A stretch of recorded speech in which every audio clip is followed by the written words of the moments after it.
Hello.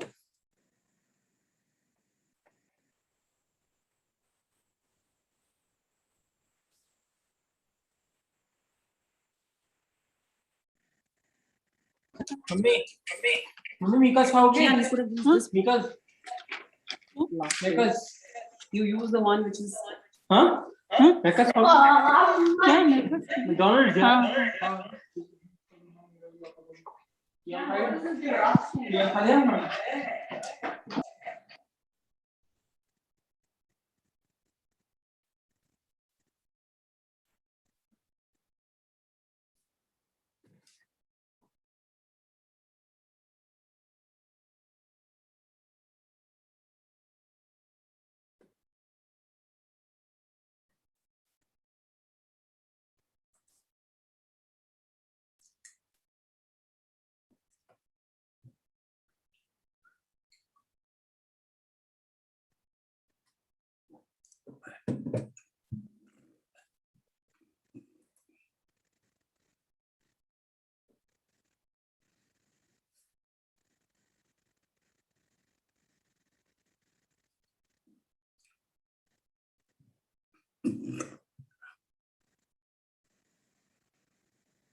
Thank you, Dr. Parmeshwar.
Banyak barcode.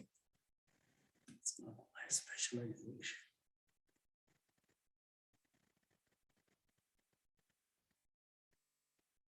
Yeah, but being on that platform, I've learned from people commit this.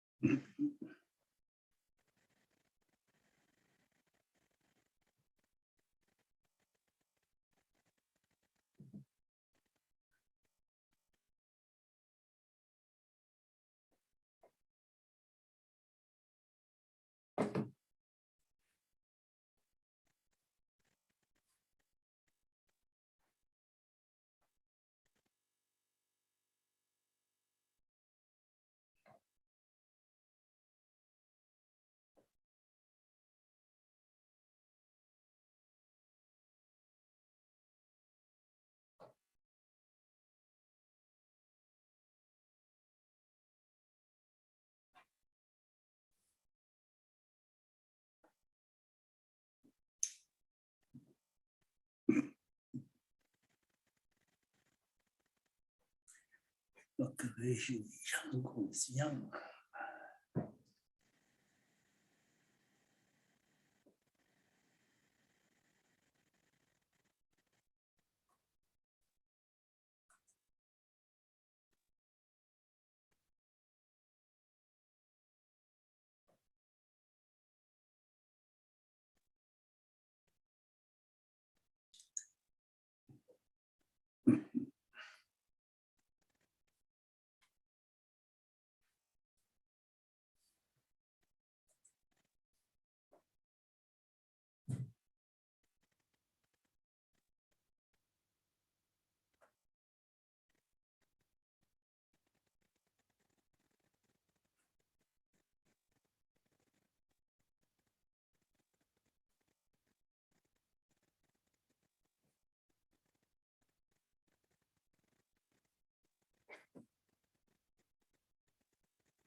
Anita?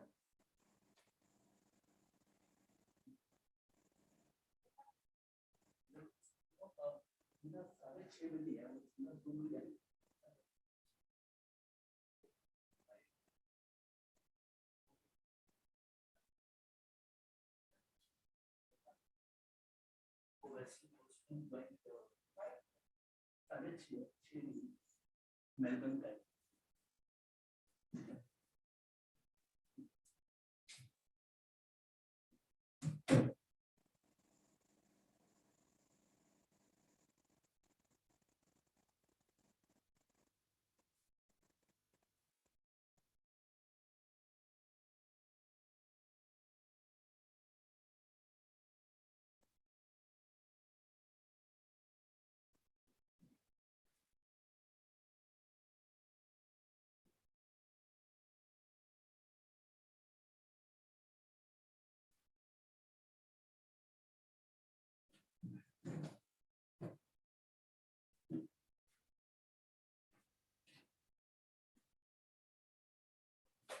तेरे को link भेजना join करना होगा।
Hi, good evening, Dr. Ravi.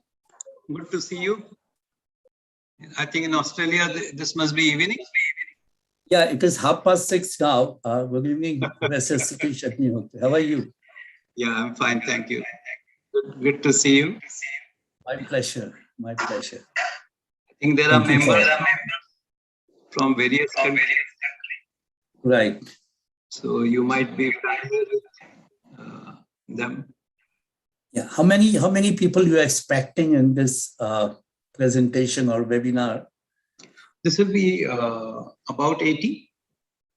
80. Okay. There are 27 countries. Because some of them are not able to join on Zoom, so they are. That's why we decided to live stream it on YouTube. Right. So otherwise, the registered participants are 107. Okay. Yeah, but some experience difficulties. So Yeah, I can appreciate that. no. So we decided to stream it on YouTube live stream. So that Yeah, that's a very good idea. Yeah. It's very good. Acha, good afternoon, everybody, because that is the time here, and good morning and good evening, depending on your time zone. I saw a couple of hands being raised. So if there's any question, we can, so we could take it. And one request, of course, is everybody can rename themselves, give the country name, then your name and designation. So I will practice what I have just preached. So I will make my name as India, then Satish Agnihotri, and then Professor.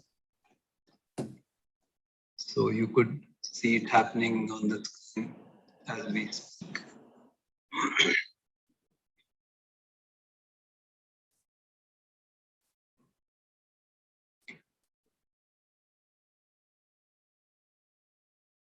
Okay, so there were not, I think some hands were raised, but probably their doubts might have got sorted out. Right. No, I think it was raised because of no voice. Okay. You were in the silent mode. Yeah, there was some echo. Yeah. Right. Incidentally, Ravi, I mentioned yesterday about the workshop we did on food and nutrition in 2018. Okay. You remember? Yeah, Pari and IIT Bombay. Right, and right. I told the Secretary General of World Food Program, Secretary, not Secretary General, the country representative. I said, but that time we were optimistic. This time we are a little worried. So given the pandemic, but he was quite appreciative of the topic, and it was also good that World Food Program won the Nobel Prize last year. So it was right. very apt that he spoke, and he spoke about the global South. So wonderful. That was very good, yeah. And Professor Param, I think we can share the tweet of the WFP country representative with all our participants. So they will also feel good about it. Yeah, sure. Yes. Because we have a WhatsApp group, so we can. Hello, sorry, I hope I'm not too late. Dr. Rush is there? No. Dr. Ravi, nice to meet you again. Hello. See you. How are you? Where are you? Fine? Yeah, it's great. Yeah, I changed the place to FFPC. Probably you also know FFPC. Yeah. I know. I came to know from Susan Chang. Yeah, Susan told me. Oh yeah, Dr. Susan Chang. Yeah, she's our director now. Oreyu, I think delight to see you. I think you spoke in 2018, but now you will be speaking under very, very changed circumstances. How are you, Dr. Satish? Yeah, nice to meet you again. Yeah, my pleasure. Yeah. This increases the value of her work on nutrition. When you talk of COVID, she's become more useful now. Yeah. And today we also have a young faculty who have joined Sitara recently, Professor Parmeshwar Utmale. We call him Param. Yeah, and he's right there. So he wasn't there in 2018 when. Okay. But his area of interest of food security and the geospatial dimensions of it. So he will be coordinating today's session. So yeah, thank you for that kind introduction. Yeah. But you should tell a little more about it, about your experience with AIT and in Japan. He was in Japan for a while. So. Okay. Yeah. So actually, my master's is from AIT, Highland. That was in 2012, Water Engineering and Management.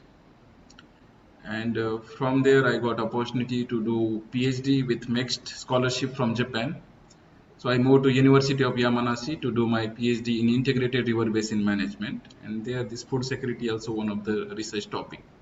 And after that, for 4 or 5 years, I worked with Kyoto University as a JSPS postdoctoral fellow and project researcher. And then again, I moved to AIT as affiliated faculty and senior research fellow. Okay. And recently I have moved here. So yeah, for Wonderful. last 2 years I was in EIT. Yeah. Wonderful. Good Yeah. to know you, Parmeshwar. Yeah. I see Have- Amit joining also. Yes. Hello, Amit. Yeah, hello, Dr. Ketrapal. How are you? Fine, thank you. Yeah, we are meeting after 3 years. Yeah, we met in Malaysia, I think, no? Malaysia, yeah, briefly we met in Malaysia. Coming one Right. of our meetings. Right. Right. Now, we were hoping to have more close interaction with AARDO. Somehow because of pandemic, we couldn't do much. But I think probably that's the time when we can resume this again. In fact, I may slightly disagree with you. Because of pandemic, we can have more interaction, I believe. Because we are using the Zoom platform day and night. And morning we are in US, evening we are in India, afternoon we are in China, or like we are everywhere now. I will say we can have more interaction now, thanks to pandemic. Absolutely. Yeah, that's the brighter side of it. Yeah. Exactly. So shall we formally open day 2 today? I mean, it's the time about, I think, 2 o'clock. Sure. Okay. So, okay. So good morning, good afternoon, and good evening to all of you. Very warm welcome on second day of training program. So for this day onwards, we will have very specific session themes, and we'll have expert speakers to enlighten us on these topics, which revolve around the core theme of the training program that we have conceived. For today's session, it's going to be on agriculture and food security. And Professor Parameshwar Utmale, who's professor at Sitara IIT Bombay, he's going to moderate the session. And we have 2 eminent speakers who are going to enlighten us on these topics. One is Professor Dr. Ketrapal from AARDO, and Professor Yang. So details, their profiles and their bio, I think Professor Parameshwar will be able to read well and be able to introduce them. So I invite Professor Parameshwar to take the proceedings forward. Thank you. Yeah, so thank you, Professor Amit and Professor Agnihotri, for your kind introduction to the delegates. We are meeting first time for Dr. Ketrapal and Dr. Yang also. So hope to interact more after this session also. So today's session is a very interesting one, mostly focusing on agriculture and food security. And enough background has prepared in yesterday's keynote speakers and messages from different eminent speakers yesterday also. So in continuation to that, we are having this today's session, which will be focusing on agriculture and food security, mostly about pandemic times. So 2 topics are here: emerging scenario of agriculture production and food security in the aftermath or post-pandemic times, and also COVID-19 food security. And in addition to that, nutrition aspect would be also discussed here. But before that, let me introduce briefly today's eminent speakers here. In short, first speaker is from AARDO, Thailand, Dr. Ravinder Kumar Ketrapal, who is an executive secretary at AARDO, Thailand. And more details I will give before their presentation. The second speaker is Dr. Ray Yu Yang, and she is food system and nutrition specialist at Food and Fertilizer Technology Center for the Asian and Pacific region, shortly known as FFTC, Taiwan. And she is also adjunct associate professor at Global Health Program, College of Public Health, National Taiwan University in Taiwan. So before going into this, let me start bringing some context to this as a moderator to this research. So I would take 5 to 6 slides to explain the background for this session we have proposed here for the trainees from AARDO countries. So speaking about me, I'm Parameshwar Utmale. Most of you have heard about me already, but I'm an agriculture engineer by training, and my master's is in water engineering and management, and PhD in integrated river basin management. And with 5-6 years of postdoctoral experience, I have recently joined at Sitara as an assistant professor. And particularly this food security topic is of much interest to me because I have seen different hardships at ground level also, and that is also one of the motivation to join Sitara here. So I would briefly talk about some context for food security to begin the session. Yeah. So we say that some of the literature already say that there is enough food in the world and it can feed to almost all of the population. But still some facts are clear here that although we have supply of food of about 300 kilocalories per capita per day, and dietary requirements are less than 2500 kilocalorie per capita per day, but still there is so much problem about this food security, mostly hunger and nutrition related one. And the major causes for this are micro as well as macro level, starting from food shortages caused by food production disturbances or environmental degradation, water scarcity or labor scarcity, or supply chain disruption. So that would be like because of extreme weather conditions or conflicts, war, economic crises, or health shocks like current ongoing pandemic. And according to World Food Program, this was mentioned yesterday also, more than 820 million people regularly goes to bed hungry. This was the statistics from 2020, and more than 100 million are suffering from acute hunger worldwide. So this shows a lot of like disturbances and problems about food security, mostly about distribution of food in the world. So this is one of the research which I had conducted when I was in EIT last year. There was a COVID shock to international trade. So we just did some scenario analysis, and while doing that one, we just found that this is the map which shows domestic supply of cereals. And this, because of data limitation, we use only 2014 to 17 average.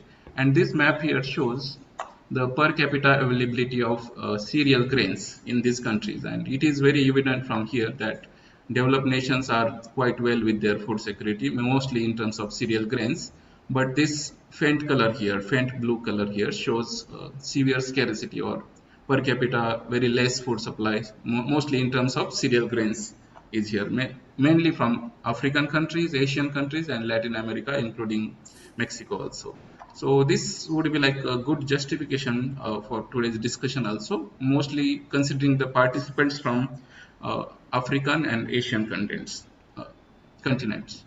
So when we are talking about pillars of food security, this is very well known approach by FAO, Food and Agriculture Organization. And these 4 pillars of food security are directly contributing directly to the SDG 2, Sustainable Development Goal 2, Zero Hunger. And they have a very central component for measuring SDG 2 also here. The next, I would like to bring some different perspective here. We are very well aware of the Sustainable Livelihood 5 capitals here.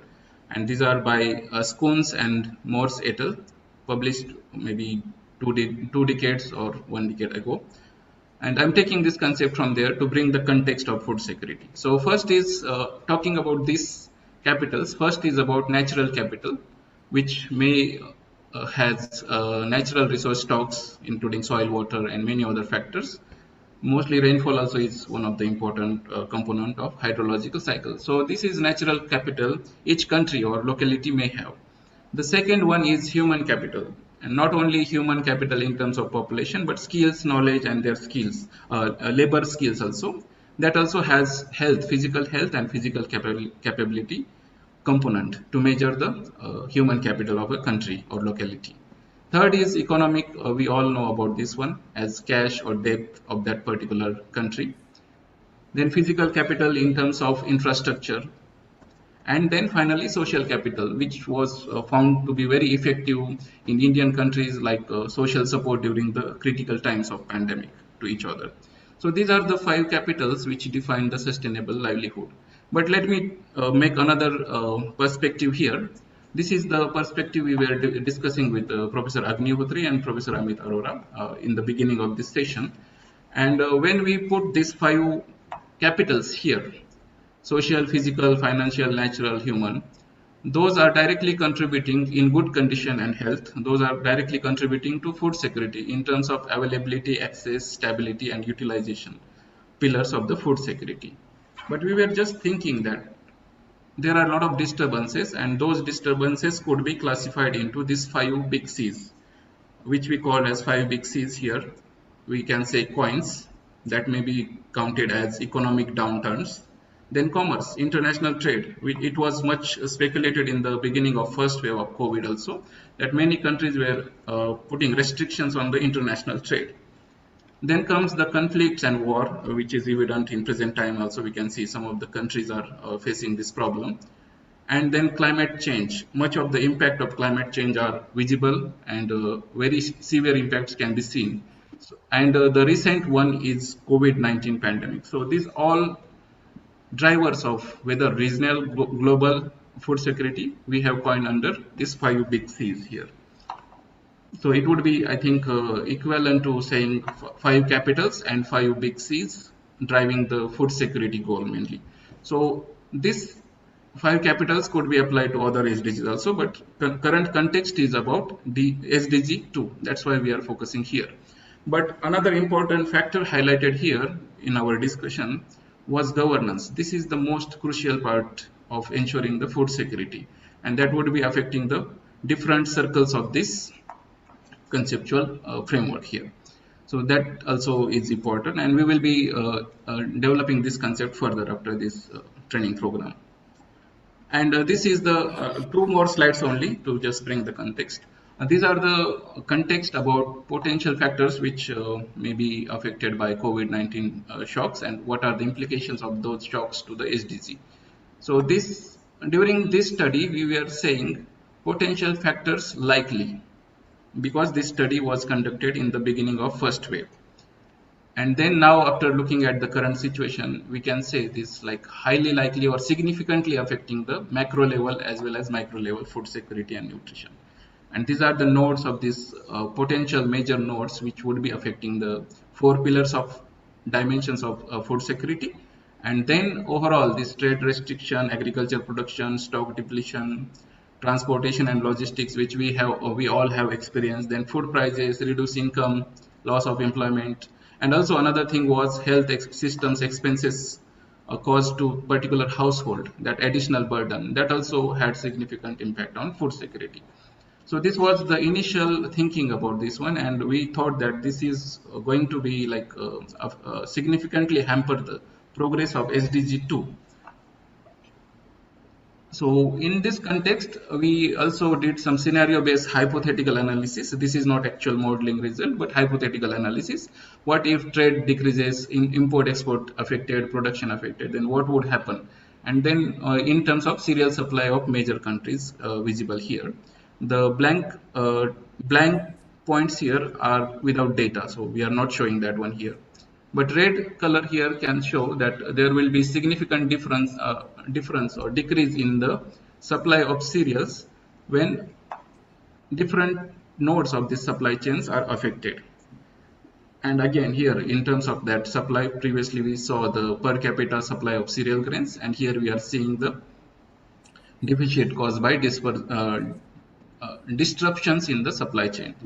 Again, Africa, Asia, and Latin American countries are highlighted. And this is to end this moderator's introductory section. This is visible here, not only food supply or availability security, but number of people undernourished are significantly increasing during this pandemic, mainly because of this pandemic. And these are the FAO facts 2021 published. And we can see here that number of people undernourished may increase from 70 million to 160 million because of this COVID pandemic. And similarly, number of undernourished people totally during this year are just below 800 million. And with this, I think with this background, I would like to invite speaker 1 for this his presentation. But before that, I would like to introduce about a speaker. Just give me 1 second here. So Dr. Ravi Khetrapal is the next speaker, and he is Executive Secretary of Asia Pacific Association of Agricultural Research Institution, called as APARI, since 2017. That is based in Bangkok, Thailand. And he is taking number of activities with many international projects and institutions such as FAO, EU, European Union, WTO, ACIAR, and many more like USDA. He is also presently serving as the chairman of Tropical Agriculture Platform of FAO, called as G20 Initiative for Developing and Promoting the Agriculture Innovation System. He is also steering committee member of Global Forum of Agriculture Research and Innovation of FAO. And I think if I read his CV, then it would take too much time. But he has a lot of publications, more than 100 publications in international journal, many projects to his profile. Let's hear more from Dr. Khetrapal here. Dr. Khetrapal, thank you for joining this session, and floor is yours now. Thank you, Dr. Parmeshwar. Well, good afternoon, good morning, good evening, wherever you are, all of you. It's a pleasure to be speaking on this very important platform.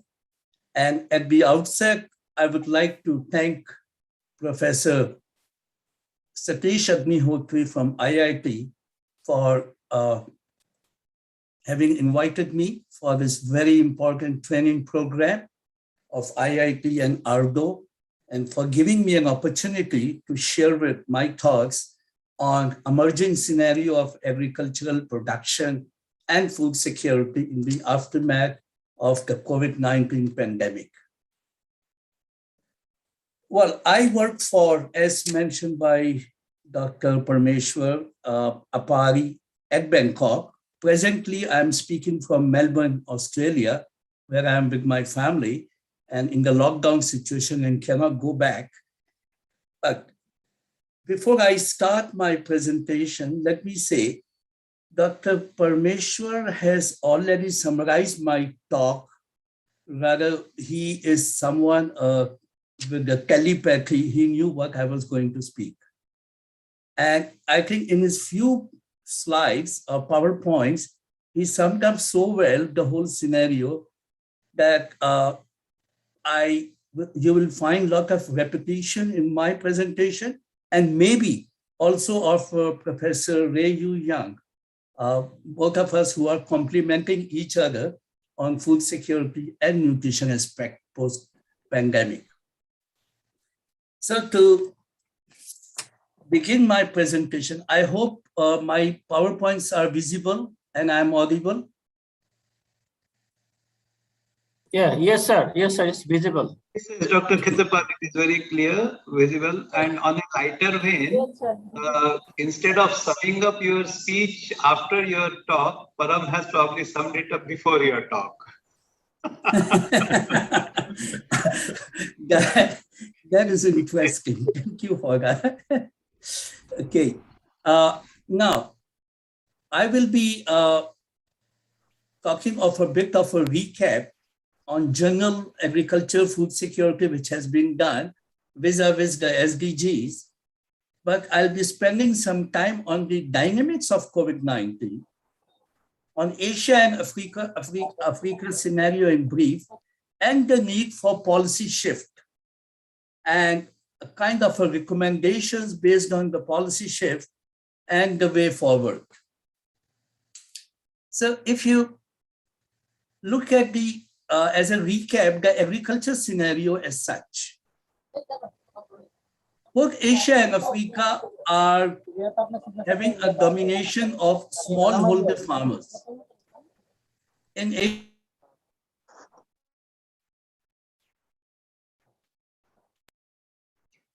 I think Dr. Ravi has been muted. Yeah. Please unmute yourself. yeah, is okay now? Yeah. Yes, sir. I was muted by the organizers. I did not unmute. Well, anyway, so in Asia, 6% of the farm owners control 2/3 of the Asia Pacific farmland, which is a huge amount. And small farmers actually control only 1/3 of all agricultural land. See the contrast. Similarly, in the sub-Saharan Africa, more than 60% are smallholder farmers, and they contribute about 23% of GDP, which comes from agriculture for Africa as a whole. Now, globally, smallholder farmers produce 80% of world's food supply, but they only take up about 12% of the arable land. Now, this is a background of my all presentation, which will show to you how we really need to look at those smallholder farmers at the first go before we look at the whole agriculture value chain and production and everything.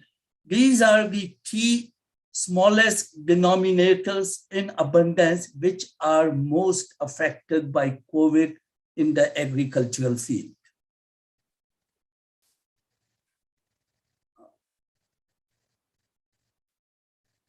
Okay, if you look at the problems of agriculture, very briefly, we all know climate change, the most important, land degradation, lot of biosecurity issues, lot of biodiversity loss. We are production centric. We have market access and linkages issues. And to cap it all, there are a lot of natural disasters across the region, Asia and Pacific both. Now, I will take up one that is climate change. Now you look at this scenario of climate change where the risk in terms of color you see is from maroon to yellow, how you will see Asia and Africa are the most prone continent in the world. And AARDO is formed of both, and we have to see how climate change is an overarching issue across Asia and Pacific. I will not like to say much. My PowerPoints you can see later on. All the details are given here, and I'm sure organizers will share the PowerPoints with you. Now, Sustainable Development Goals, which came a few years back, and we all were very excited when it came, but after 3 years of its coming into, or 2.5 years of coming into practice, there was a press release by United Nations Economic Social Commission of Asia and Pacific that Asia Pacific is not on track to achieve Sustainable Development Goals. And the progress towards SDG 2, which we are talking about the food security issues, zero hunger, continues to be too slow. Well, even in Africa, in Kigali, in Rwanda, 2 years back, there was a brainstorming by the UN and the African Union on the progress on the SDGs. And what was found there? That Africa needs to address major issues such as inadequate data, poor inclusiveness, slow growth that could jeopardize its 2030 SDGs. So both Asia and Africa were already not up to speed to really catch up with what was expected of them in the SDGs. And then we had a scenario of food security here. If you see here, again, that's the latest information from FAO again, of the 7.7 billion people on the globe, 2 billion are supposed to be food insecure, and of which, unfortunately, half of this 2 billion lives in Asia, and about 0.7 billion lives in Africa, and the rest is followed by other continents. So that means Asia and Africa, which have a lot of similarities otherwise in terms of culture, agriculture, and many other things, are among the most insecure, food insecure in the world. In terms of nutrition, again, we have a good picture here of the world nutrition level, which was prevalent 2 years back at about 9%, but Africa had 19.1%, and Asia had 8.3%, and others slightly below. So, and then you have a breakup for Asia here. The point I want to make is this may be discussed more by Professor Ray Yu Yang, so I may not like to deal much, but what I want to say is how agriculture, nutrition, all are so much linked in the overall scenario where we have other disasters. Now we have got COVID from 11th March 2020, when WHO declared it as a pandemic. There were analyses done by FAO on what will happen to the number of undernourished people. And the clarity is here, the number of undernourished people, which was about 687 million in 2 years back, just at the dawn of COVID, is likely to increase to 900 million by 2030. And right now at 2020, the number has slightly come down, but it is still about 165 million higher than what it was 2 years back. The point here is achieving the SDG. SDG was zero hunger. Zero hunger means this graph should have gone down and it is shooting up. So this is a question or an issue before all of us, how we are going to move ahead.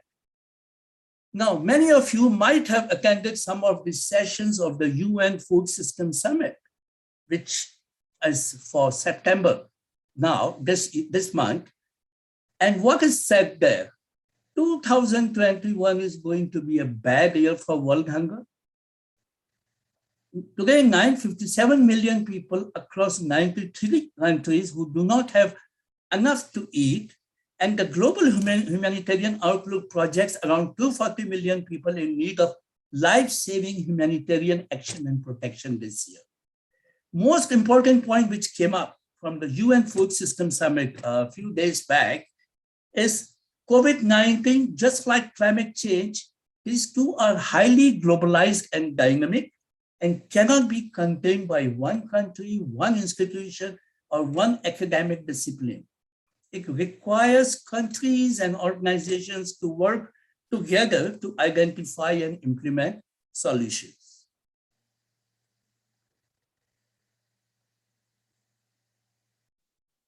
If you look at the World Bank, which published last month a brief on the rising food insecurity, it has very clearly highlighted that this phenomena is going to continue through 2021 into 2022 and possibly beyond, as the variants of Delta variants continues its spread. So things are quite uncertain now. Though we have vaccination and all, but the mutation rate of this RNA virus actually can do anything. We have a hidden pessimism in the great optimism with the vaccinations we all are getting and feel very proud of that. Also, the World Bank report in the brief clearly mentioned the economic slowdown. They mention about the survival of this value chain of the technologically superior countries only.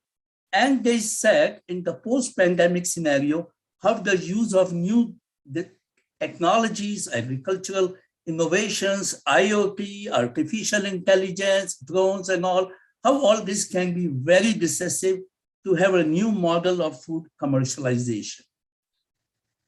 If you look at the UN scenario, like Dr. Param mentioned, 4 pillars of food security, we all know quite well.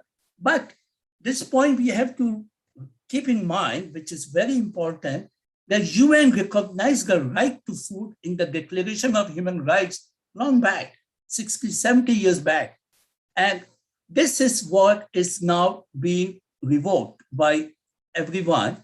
And also it mentioned that food should not be used as instrument for political and economic pressure.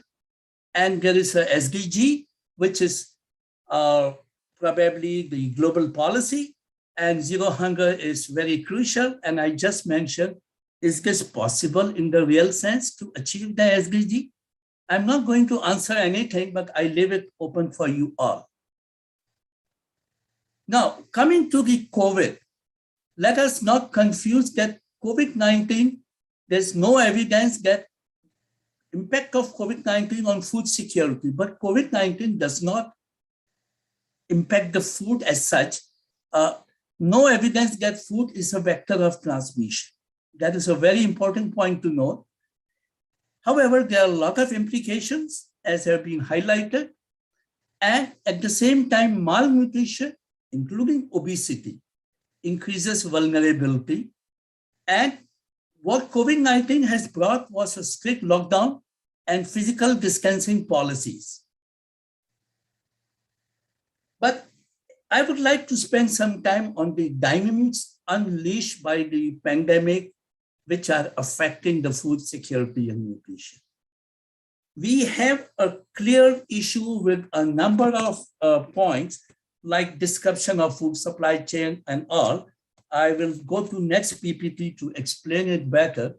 This is what actually we all need to comprehend to get a comprehensive picture of COVID-19 on food, nutrition, and agriculture, food security, nutrition, and agriculture.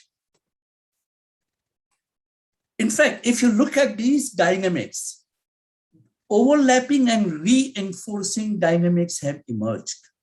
COVID-19 has a it has led to lockdown policies, number one, which has impacted what? It has impacted the global economic recession, and purchasing power has come down, and especially those in the informal economy have been largely affected. And as per the report of International Labour Organization, 400 million laborers lost a job. This is something we need to think of when we talk of food security and nutrition.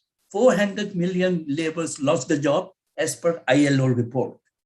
And also additional 100 million are going for extreme poverty and 130 million going to acute hunger. I think these figures were provided by Dr. Param also. But what we have got is severe hunger hotspots. Hunger hotspots have been highlighted, and UN has mentioned that Asia and Africa, there are 45 million people who were food insecure just in initial 6 months of COVID-19, last year, January to June. And apart from the job loss, which has happened in the food system, 35% of the formal employment in food systems have gone away. This is something we need to keep into account. People have lost jobs and they are nowhere. When we talk of global economic recession, when we talk of disruption in the supply chain, a lot has happened. To be more pinpointed, there are closure of restaurants. People had to change their food habits. People had to cook, and many places restaurants were generally used, like in Southeast Asia.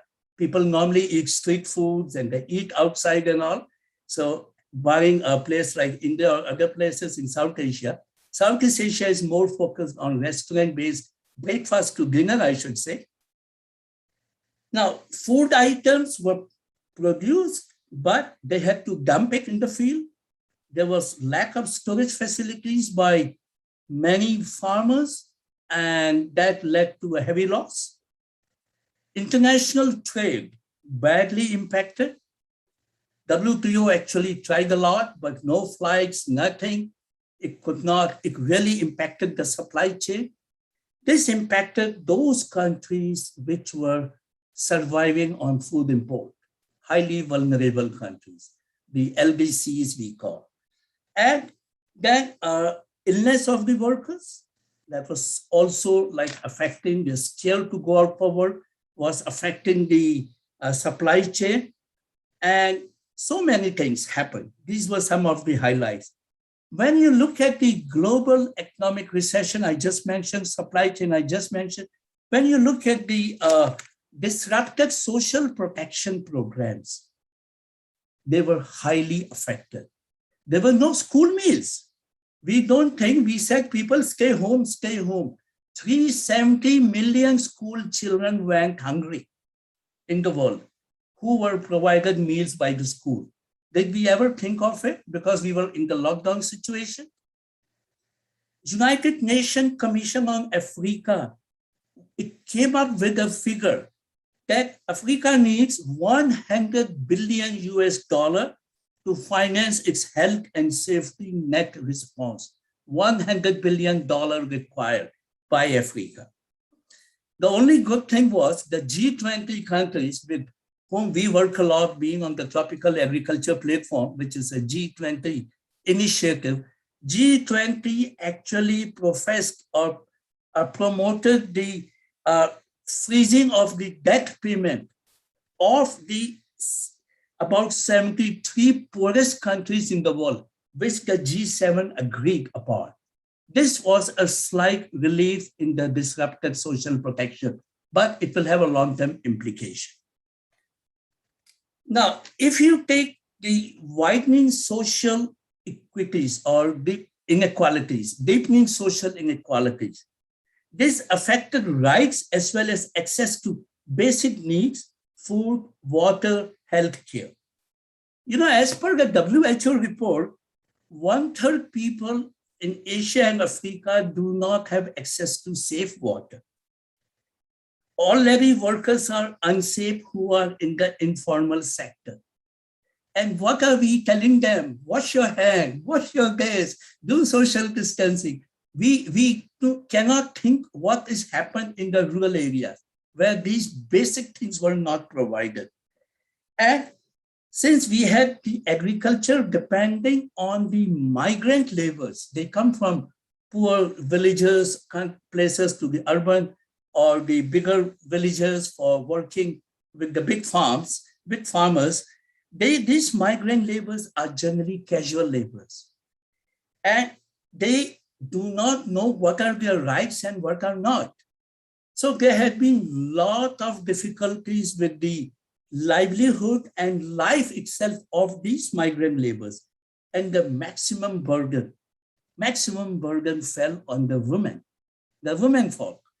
The women actually, they were in the frontline health workers, caretakers, community workers, but they were subject to maximum domestic violence, which was unbearable, but which had a lot of other effects in the families and everywhere. So if we look at all this, we have also the altered food environment. The engagement and interaction with the food system changed, with food production system completely changing. Now, there has been a change in food habits. We were eating fresh vegetable foods. We started relying upon processed food. And especially developed countries were the victims. Developing countries, we still manage fresh harvest. Still someone will give you from a village in your street. He may come when the policeman is not there. Even there is lockdown, you get some home delivery of fresh things. But people in the developed countries started consuming almost the processed food, which was quite alarming situation for them. And there was a shutdown of the informal market, which is very high in countries like Thailand, India, and Bangladesh, in Laos, in Timor-Leste, in Cambodia, and all. And so also it must be there in Africa. I'm seeing here in Asia quite clearly. These things altered completely the food environment. So now we have a lot of changes in production. You see, by 2020, there was a figure being presented by Dr. Param, which was a data up to 2017 on cereals. In 2020, we had the record cereal production globally, record. And that is a time when the COVID came in full bloom. And now what is going on with all the factors, what I presented you on the agriculture production is yet to be seen. We are waiting for the reports, what is going to come up. And especially the labor-intensive crops have been highly affected. Supply chains, especially of horticulture production crops and processing, have been badly affected. And there have been reports from China and Africa of how these areas are suffering in terms of when we talk of drastic changes in production. I may not like to say much on uneven food price effects, that was a time when people could sell in black market, people could buy, there were no proper price fixing, there was a volatility and so on in pricing. So having said that, now all the 4 pillars of food security, we all speak a lot, along with the points of sustainability and the agencies. They have many areas, as I just summed up, which are having a lot of negative effects. I'm not going to read this because of probably time constraint, but you will see how each of the pillar is affected. That is what is to be clearly seen, including sustainability, which is not in the pillar, including the agencies involved, which is not in the pillar. So this is a very comprehensive picture of the impact in the global scenario on food security. Now, what we do, I mean, virus is a virus, vaccination is giving us some relief, and we say 3rd wave, 4th wave, all we have our things going on. But let me tell you, I'm a virologist by background, with a formal education. I'm a PhD in virology, and it's an RNA virus, and I have worked on RNA viruses. Their rate of mutations are highest. Let us temporarily be happy with the vaccines we have, but the vaccines we have are produced against the virus, either the messenger RNA vaccines of Pfizer or Moderna, or the other vaccines of denaturated virus by AstraZeneca, whatever we have. Now, Delta strain is one example which has come. We are getting reports of Alpha strain from Latin America. And the rate of mutations, I'm not going to scare anyone. I just want to say, please follow all the precautions. I'm using this platform because we don't know what will happen when. We are living in a different world now, though we may call it new normal. I call it completely abnormal. Well, having said that, the transformation food system of the food has to be done as a whole. Why I'm saying as a whole, we had focused only on increasing food supply through production and export so far. But now we have to look at changes to diversify food system, empower vulnerable and marginalized groups like the migrant laborers and the village folks, and promote sustainability. This is what is one policy shift we need. Second policy shift, I believe, is to shape food policies in the way that we recognize inter-system linkages. We have to ensure that our food system, ecological system, and economic system create positive synergies. There have been a lot of things going on in kind of isolations, in silos. So we have to be working at cross purposes. Now, the third point I would like to highlight on the policy shift is to incorporate interaction of different forms of malnutrition occurring simultaneously within societies, not just hunger and undernutrition, but also obesity and micronutrient deficiencies. And this is important, especially with the most vulnerable section of the society, which lives in Asia and Africa mainly. Fourth policy shift is to transform food policies by making it flexible. We have to make it flexible to allow for diverse approaches by fully taking into account the specificity of each context. I will not go into detail of it because the PPTs are going to be apparently shared with you, because I have some important points as action points. Now, this is fine. Policy is very important, but what are the action points? One is the action points to implement most robust targeted social protection programs to improve access to healthy and nutritious food. It is not only growing more and working in the field. These are some points, priority actions like adequate emergency food aid, debt relief, which I just mentioned, social safety nets, and food assistance programs, alternatives to school lunch programs, and access to healthcare, access to mental health, all this actually needs to be looked into a very holistic manner. And unfortunately, the international community has fallen short in providing the necessary assistance. We have too much going on the big global platform. So what is on the ground probably is something which is much less than what is expected from this world to do. Now, we have to ensure protection for vulnerable and marginalized food system and farmers who are disproportionately affected by the crisis.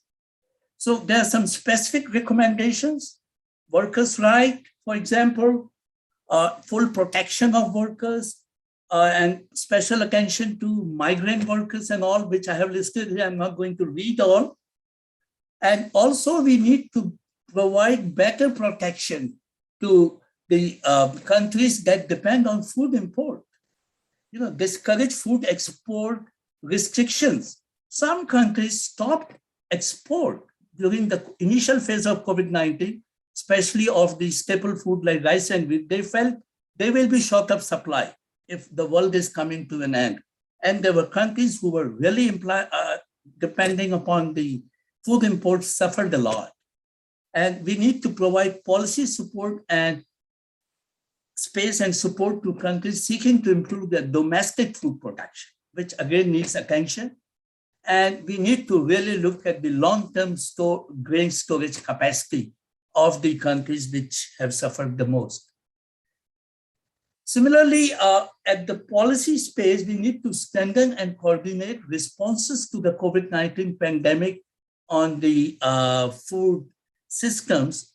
At the global level, what I see, this Committee on Food Security, a global community established by United Nations, they have a very important role to play. But as I see and keep a regular watch on that, I think we are far behind. We are far behind on the actionable points. But they can do a lot. But you see, the more you go at the top level, more the politics and bureaucracy play a role. This is a globally accepted thing. And somehow here we are suffering at a global level, but these are the things I mentioned here, which this committee needs to really propagate or promote. Then we have to see how we can really have action points for the market infrastructure and value chain, and how we have to look at policies that may unjustifiably privilege formal retail food outlet over more informal markets, which are more there in the poor countries, as I mentioned, and so on. So there are again more recommendations how we have to go for agroecology-based agriculture finally, gradually. Now, coming to the COVID, you look at this is a scenario of 2 days back at the global level, what we see in terms of the seriousness and the data which we have got, which came up just 2 days back. You looked at apparently more countries are coming with less number of COVID cases, which is a respite because about 5 to 60% based on countries, the populations have been vaccinated so far. But what will happen with the new strain? We are yet to see that movie, how it comes. It may be a new movie. Now, I will give a very brief on the Asia scenario. South Asia, we are the most populated and the poorest region in the world. Where India, Bangladesh, Sri Lanka, we are among the most unprivileged subcontinent of Asia. With 5% of our global agricultural land, we feed 20% of the global population. Farmers are facing twin challenges. South Asia is highly prone, as I showed you, to climate change. So now climate change and COVID-19. And I will highlight an example of Pakistan, where I saw a report. It says they had a significant negative impact on farm household in 2 provinces, Sindh and Punjab, as the locust invasion has created crisis within a crisis. So you have climate change, you have COVID, then you have locusts. There's a complete destruction of the agriculture. And Pakistan really faced something very bad, actually, in South Asia.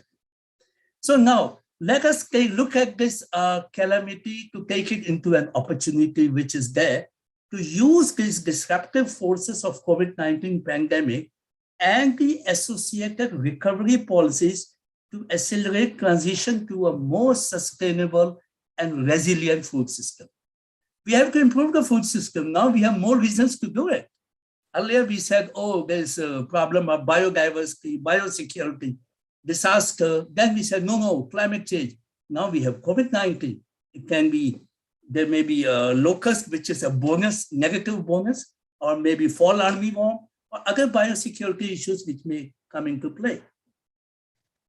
Now we take Southeast Asia very quickly. Southeast Asia, again, is having a very big issue.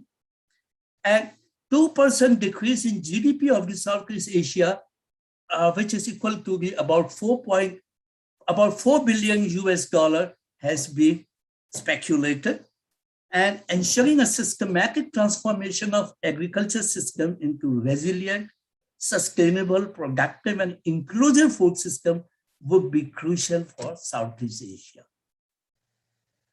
Let us have a glimpse on the Africa scenario. Now, before COVID came, in Africa, about 240 million people already suffered with hunger and poverty before COVID came. COVID added to the food security threats, and because they also had issues of conflicts and economic slowdowns and downturns and the refugee issues and all. And recently, like in Pakistan, we have locusts. They had a heavy loss by fall armyworm, millions of US dollar loss. So where do we go when we have one after another the crisis? Now, they call it a triple menace in East Africa, what they have seen. As I just mentioned, climate, COVID, and the fall armyworm. They are in a very precarious situation. Agriculture is very important, we all know, in Africa. Rural population is highly vulnerable. Refugees, internally displaced people are quite a lot, not only refugees otherwise. And people living in conflict-affected and fragile areas are especially at risk. Many countries are import dependent, as I mentioned, they are suffering more. Exports are skewed towards agriculture products. It is like COVID, tobacco and all only. And trade partners may impose export restrictions. Well, Africa has a very vibrant private sector, but 70% of the economy is dominated by large informal sector. So here is a paradox. They have a limited safety net program. I told you they already demanded $100 billion recently from the United Nations to support them.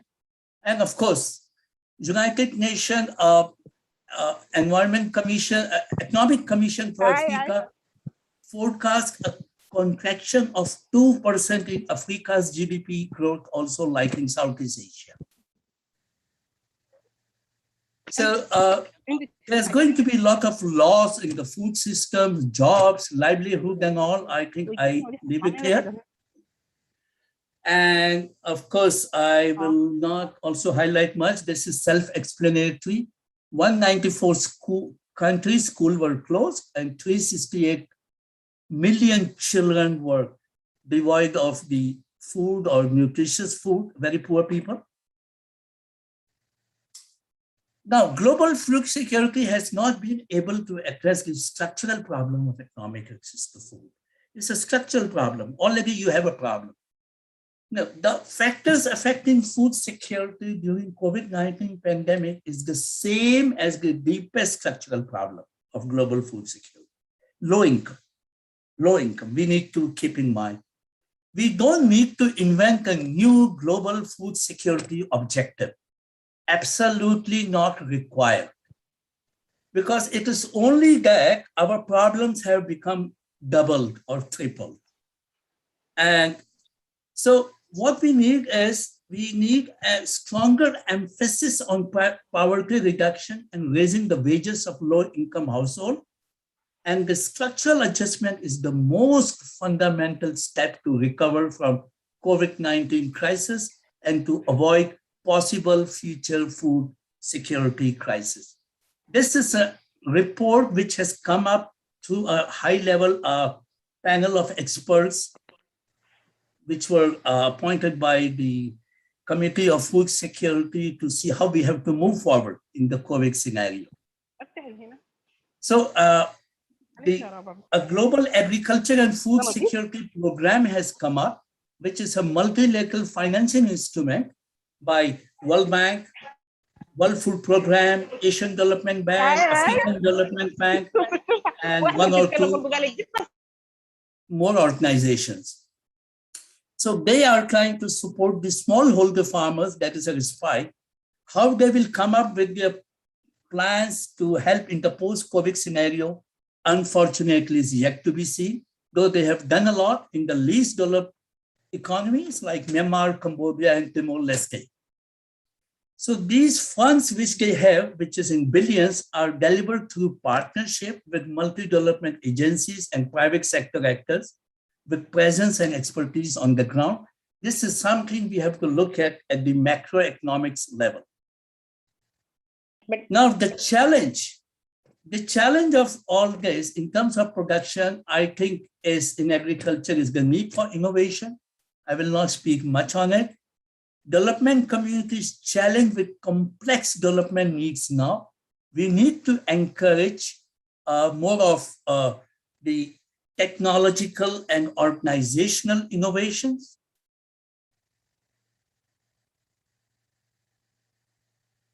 Sorry. Okay.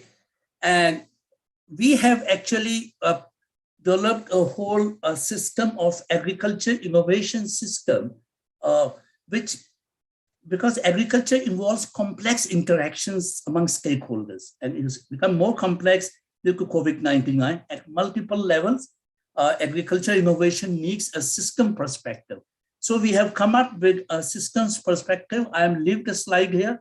I'll request you to see more on this, which really we need to follow. We are trying to do it through the FAO platform of the Tropical Agriculture Platform. And already we started in about 17 countries.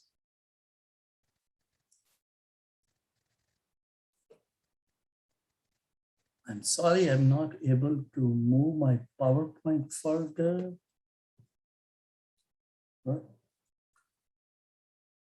Okay, I think it has gone in a different mode, but it's fine. Okay. Now, here what we are doing is we are building capacity for agriculture innovation system, capacity to navigate complexity, to collaborate, to reflect and learn, and to engage in strategic and political process so that there is a capacity to adapt and respond in order to realize the potential of innovation.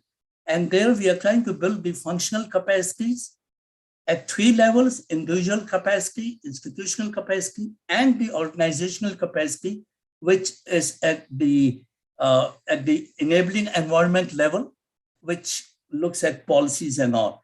So capacity development is being looked in a very holistic way to see that we really look at the innovations to tackle the present day problems.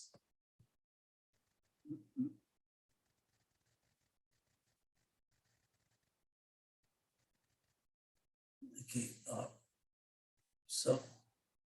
okay, now,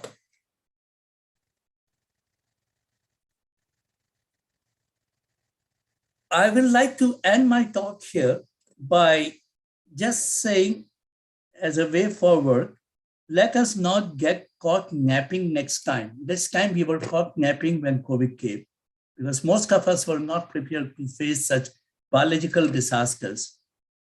We need preparedness at national, regional, and global level, but at all levels where we have to work. Political level, very crucial. Financial, the key point. Legal, becoming very crucial for laborers. Technical, we know in terms of production, and social level too. And my last sentence I would say is, We need to develop capacity on risk assessment, risk communication, and risk management. And our capacity should also have the functional capacities, not only the technical capacity. With this, I would like to stop here. And thanks to all of you. And I always thank all AARDO donors and partners. It's a pleasure talking to all of you. Thank you. Over to you, Param. Yeah. Thank you, Dr. Khetarpal. It was a very insightful presentation, and I really enjoyed a detailed talk, such a detailed talk. So yeah, in the beginning we mentioned that I gave some glimpse of your presentation, but I could see there is a lot of difference between that. My presentation was about problem identification, but your expert opinion or thought was more focused on the solutions. So I think that's the difference we always find between the expert and young people who just started like that. So yeah, with this, I would like to invite some questions from the participants and professors present in this meeting to Dr. Khetarpal, and after that we will have presentation for Dr. Ray, and after that we will have general discussion. So this is the agenda for next. But for the time being, any quick questions for Dr. Khetarpal? Professor Param, can I take prerogative to ask the question to Dr. Ravi? Yes, please. Yeah. Dr. Ravi, good afternoon. It may look a little lighter vein, but it's a loaded question. As a virologist, when is COVID ending? Well, COVID is here to stay. COVID is immortal. It's not like us. Okay. COVID is immortal. It's going to stay. It is only going to evolve. Viruses are neither born nor they die. They may change their form, like God. God is like that, or like energy, like heat. It changes from one form to another. God, heat, COVID, I put them on the same category. It's not going to end. It may be milder, how we mitigate, how we manage the virus mutations, evolution.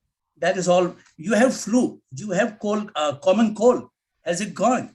We are having it for the last, I don't know, centuries. We are having common cold. It belongs to the same virus group. It may be in a different form, but it will not go away. Okay, thanks for being optimist. And we will, both at individual as well as institutional levels, will try to sort of cope up with the picture that you have painted. Yeah. Yeah, so may I request participants or training to introduce themselves before asking question. So only name and organization, and then they can ask question.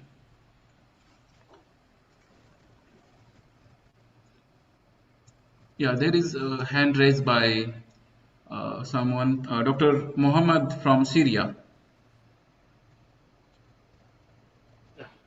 Good afternoon, Dr. Ravi. I have one question. All of us know that COVID-19 is very bad for the world.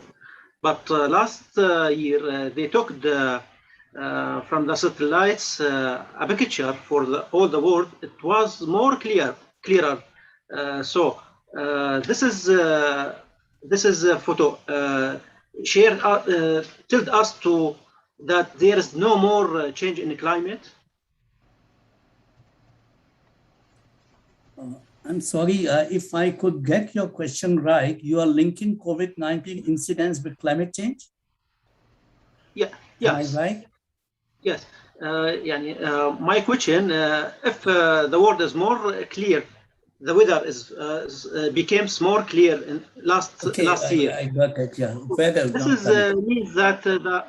This means that the change in the climate is decreasing, or not? I don't think climate change has anything to do with COVID presence or absence. It might be slightly more aggressive or less aggressive in terms of multiplication, but it may not affect COVID as such. You see the sub-freezing temperatures in north of Europe, and you see the high temperatures in South Asia. We have COVID. We have COVID everywhere. In Italy, it came when temperature was 0 to 2 degrees. When Italy was the initial country, which was quite much in talk way back in 2019, early 20. So, and it came much later in the tropical side, but that is more linked with the spread of virus by human beings, we have to look at the epidemiology of the virus, how it goes, by lack of our following the proper measures to contain the virus. It's more on the spread of the virus, not with the climate or weather. Or I don't think it has any impact. Yes, thank you very much. Yeah, so next question is in chat box there. I would read it. What is the difference between COVID-19 pandemic and other previous pandemic on the world nourishments? Well, we have not faced many pandemics of this scenario, of this severity. We had one was in the early 20th century. And that pandemic, if you see the difference, that pandemic was not that serious, but it became serious because lack of science, lack of knowledge, it became serious. Why COVID-19, I would say, is the most severe pandemic ever seen, because we, after living in a world of technology, science, and all development, we could not really avoid it, prevent it. We could not go for eradication is not possible. We could not eliminate it.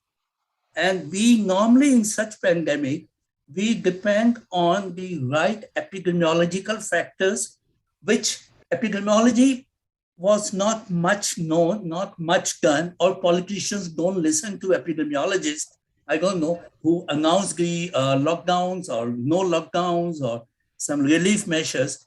Actually, scientifically, it is they should be ruling the country. They stop epidemiologists when we have such a situation to manage it.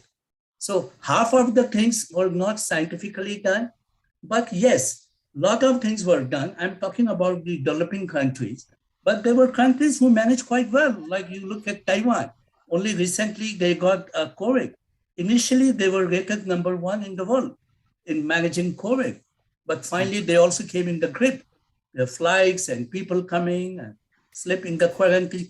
I'm living in Melbourne. Australia is known to have the toughest quarantine. But now we are in the lockdown for the last 2 months. It's spreading here. In Sydney, it has gone like wildfire. Australia having a very good quarantine globally. It's like you don't know what can be a new vector. It can come in the supply chain. It can be alive on some containers, apart from the workers, apart from people, or people with asymptomatic people with no symptoms, they may be carrying. There are a lot of things. We still are maturing our ideas on how to contain it.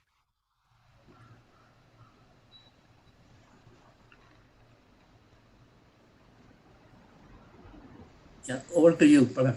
Yeah. So thank you for that answer. One hand is raised. Mr. Omer Hussain. Mr. Omer Hussain Sakin. Yes, thank you, sir. Good afternoon, first of all. And I do appreciate the work of the AARDO in such a part of knowledge. Also, I extend my thanks to the Dr. Ravi for his informative lecture. Actually, my question is from two parts. The first part is about the climate change and the impact of climate change in Africa, which directly affected the growth of the crops. It's required new varieties. I don't know how a world can solve this problem, because we need for new varieties. Because as we know, agriculture is as a time zone. Any crops has a period of growth, and we have a problem for rainfall nowadays, because as we know, it's stopped from the May up to the beginning of October. But what's happened nowadays in our country, it starts from the July, and until now, there's rain. It might be can extend until November. This is the first question. The second question is about the consuming, because as we have in Africa, that we are rely on sorghum more than anything else, not like Asian people rely on the rice and wheat. But as we are accustomed to have a sorghum in our meal, so how we can address the problem of the habits, because consuming it's need to address this problem and to be solved might be by the scientists. Thank you for the opportunity.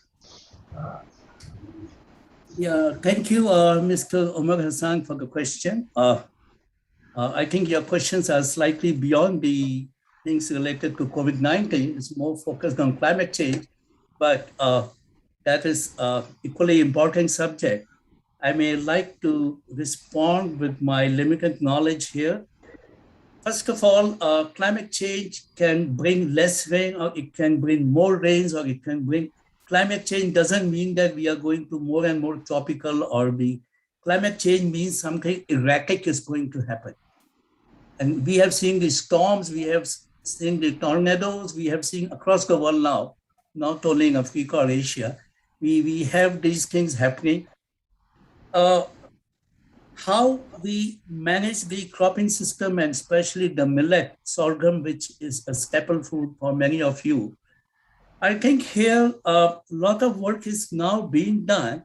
I can put you in touch with those people if you share your email ID by the IITB office in Niger, in Africa, where they have identified some germplasm line which have tolerance to heat. Tolerance to heat means during the climate change scenario, when the temperature goes very high, still that variety is that germplasm is going to flower and give seed. So they are now, I think they have almost developed, but I don't know if it is released.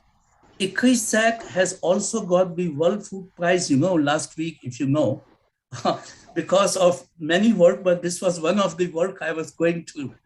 So I will put you in touch with the IITB people who are based in Africa, working on the varieties which can bear the thermal shocks given by the climate change scenario, and maybe much more. They can give you much more information. But your point is very important, because this climate change scenario is like, again, what I mentioned may change the eating habit, may change the livelihood, like it may change the soil factor. There's going to be a complete different world in the coming years. And we really need a more intense focus on the food security issues than changing our narrative, like, no, now we look for COVID-19. No, our narrative has to be same, but more stronger with addition of COVID-19 to whatever we want to do.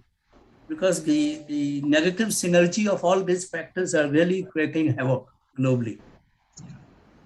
So, yeah, thank you, Dr. Khetarpal, for this nice explanation. And I think climate resilient crop systems are much need of the time now. But we don't have enough time here to take other questions. So I would ask other participants to bring their questions at the end of both sessions. So with this, I would like to thank you, our speaker number one, Dr. Khetarpal, for very insightful presentation and discussion. So next, I would like to invite Dr. Ray Yu Yang for her talk. And yeah, she may share her screen. In the meantime, I will introduce her brief CV here. So Dr. Ray Yu Yang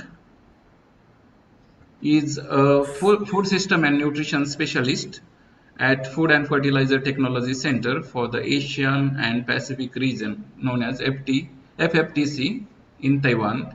She is also an adjunct associate professor for Global Health Program at College of Public Health, National Taiwan University. And she has more than 15 years of work experience working in World Vegetable Center. A lot of collaborative research, and mostly in cropping systems. Her PhD is in food and nutrition, tropical agriculture and international cooperation from National Pingtung University, Taiwan. And she has a lot of international research experience, which will be not enough to read here. Time would be not enough for that. So I would suggest Dr. Ray Yu Yang to start with her presentation. Floor is yours. Thank you. Yeah, thank you very much for your introduction, and I also like to thank the program and also IIT Bombay to invite me to join this this very important training course. I should share it again. Which one? This one. Okay. Okay. So did you see the sharing or no?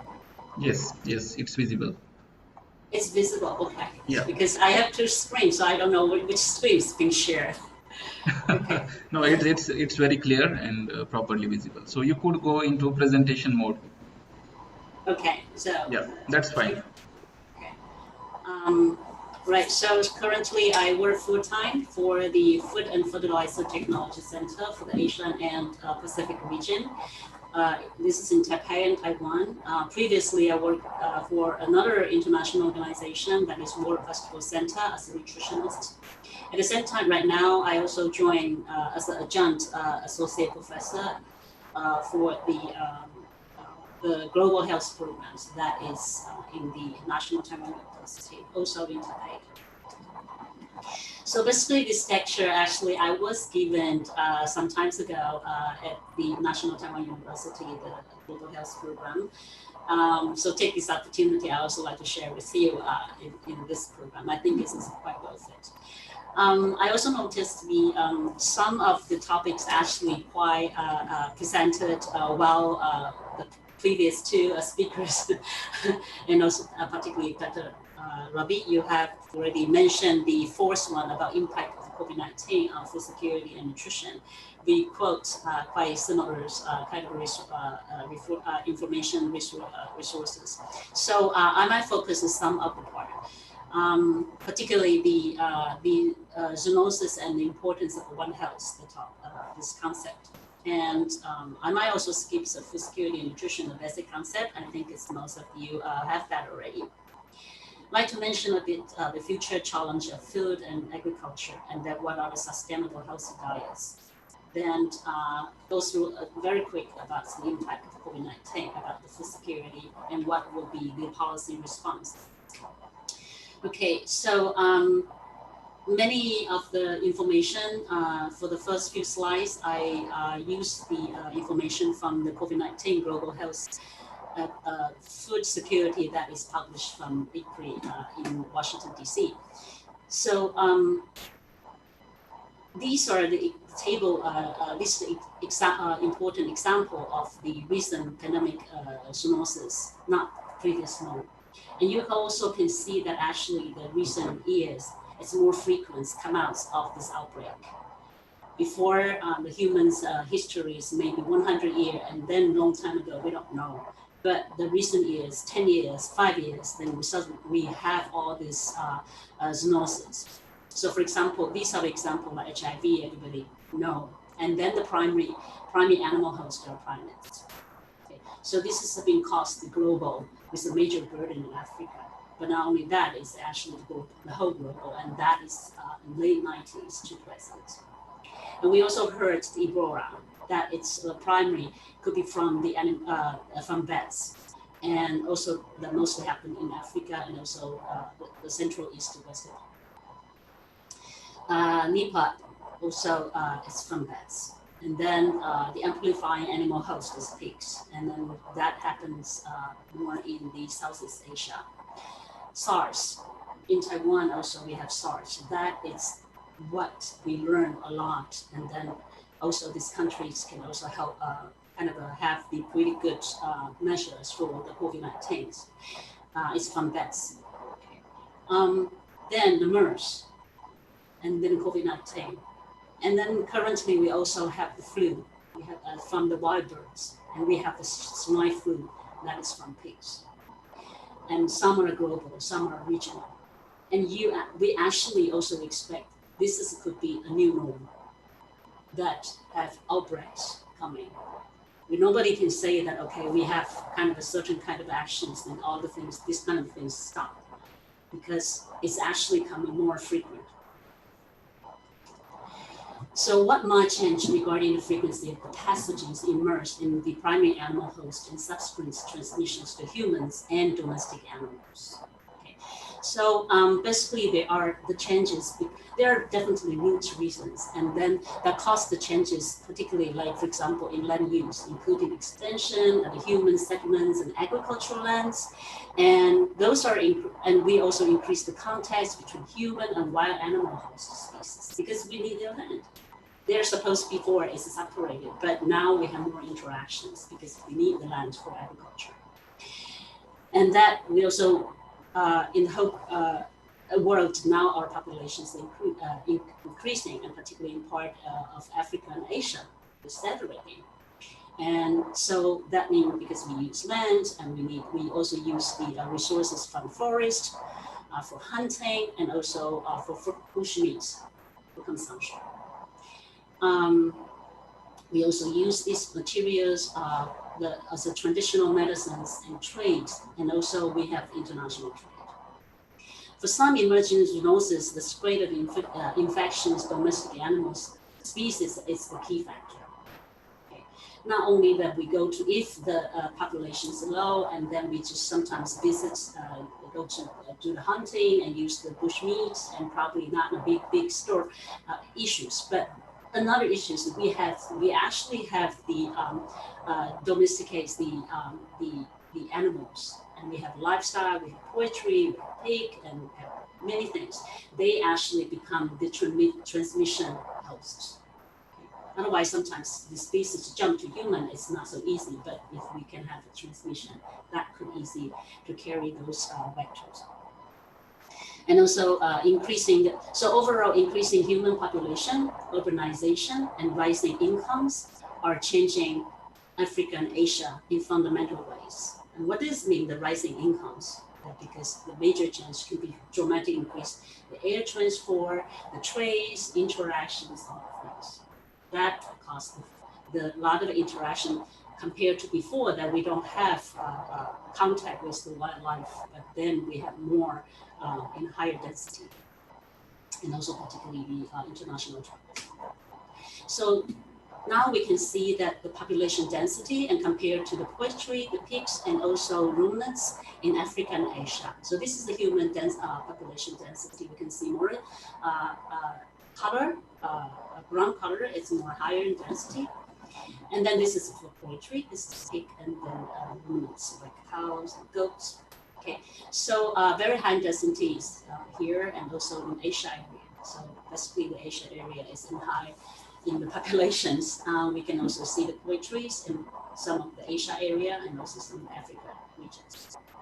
Pigs, particularly very high density in the East Asia and Southeast Asia area, and some of the Africa regions. And ruminants in the South Asia and some of the East Asia and the Africa.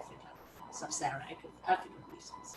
Okay, so these zoonotic do not emerge out of nowhere. They are actually, when we say that there are reasons for that, and there are reasons for that. Okay. And it's actually predictable.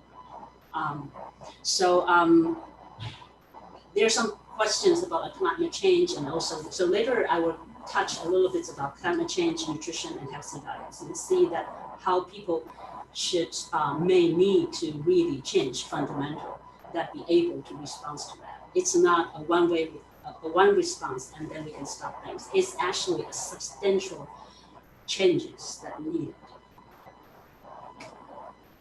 Okay, I want to introduce the One Health concept. It's actually promoted by WHO and also the many organizations, and it's globally already. So the approach is to designing and implementing a program, policy, and legislation and research in which multiple sectors communicate and work together to achieve a better public health outcomes. Particularly, these are relevant to the food safety and control to the zoonosis and also combating antibiotics. Because working on, for example, the human issue health actually it's affected by the environment, by the geography, by the other factors already. So multi-sectoral crosstalk collaborations are important. So this concept about the one health, it's the health for human, the health for the environment, the planet, and also health for the animals. Okay. One of the animals includes the domestic animals and also the wildlife.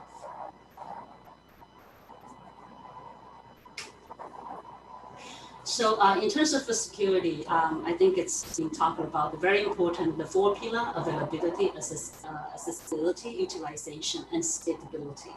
The nutrition dimension it's actually integral across the four pillars. Okay, when we say that across the pillar, particularly, for example, like availability and how that related to nutrition. Yeah, if, for example, that if in the markets or in where you can get the foods, there is no nutrient-rich food, only nutrient poor food available there. That is also related to the okay. Anyway, this is one of the examples. So I'm not going to focus more on this one. This has been also mentioned already about the progress toward the hunger and food insecurity targets. So we are here now in the 2020, and then actually, if the situation is not changing, it's projected higher in terms of numbers of undernourished or people in hunger. So some of the data later on that I quote a lot from the Global Nutrition Report 2020. You can easily to find all these reports from the internet. Just key in the keywords, and it's all open access. Okay, so in 2019, the population is also mentioned already that now undernourished population is most of focused on in Asia. However, 10 years later, not 20 years, 10 years later, you can see that actually the increasing the population, population as a number is increased dramatically in Africa. And Africa will be the major numbers of the people in Africa if the situation is not changed. Okay, so I skipped this one. If we're a question about this 4 pillar, actually it's very broad, but there are very specific indicators that you can measure the state and situation of the 4 pillar in terms of availability, access, and stability. And these are also information in FAO that you can easily find it. Okay. So utilization also. Utilization Professor Ayun, if you permit me, I think you need to speak a little louder because some of the participants find your voice a little low. So if you could, please. Closer to the mic, if you don't mind. Is this better?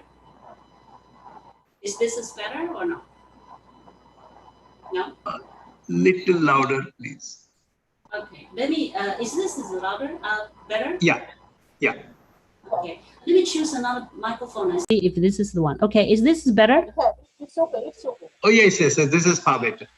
I'm sorry, I choose the wrong microphone. This is now the microphone. That is Murphy's Law.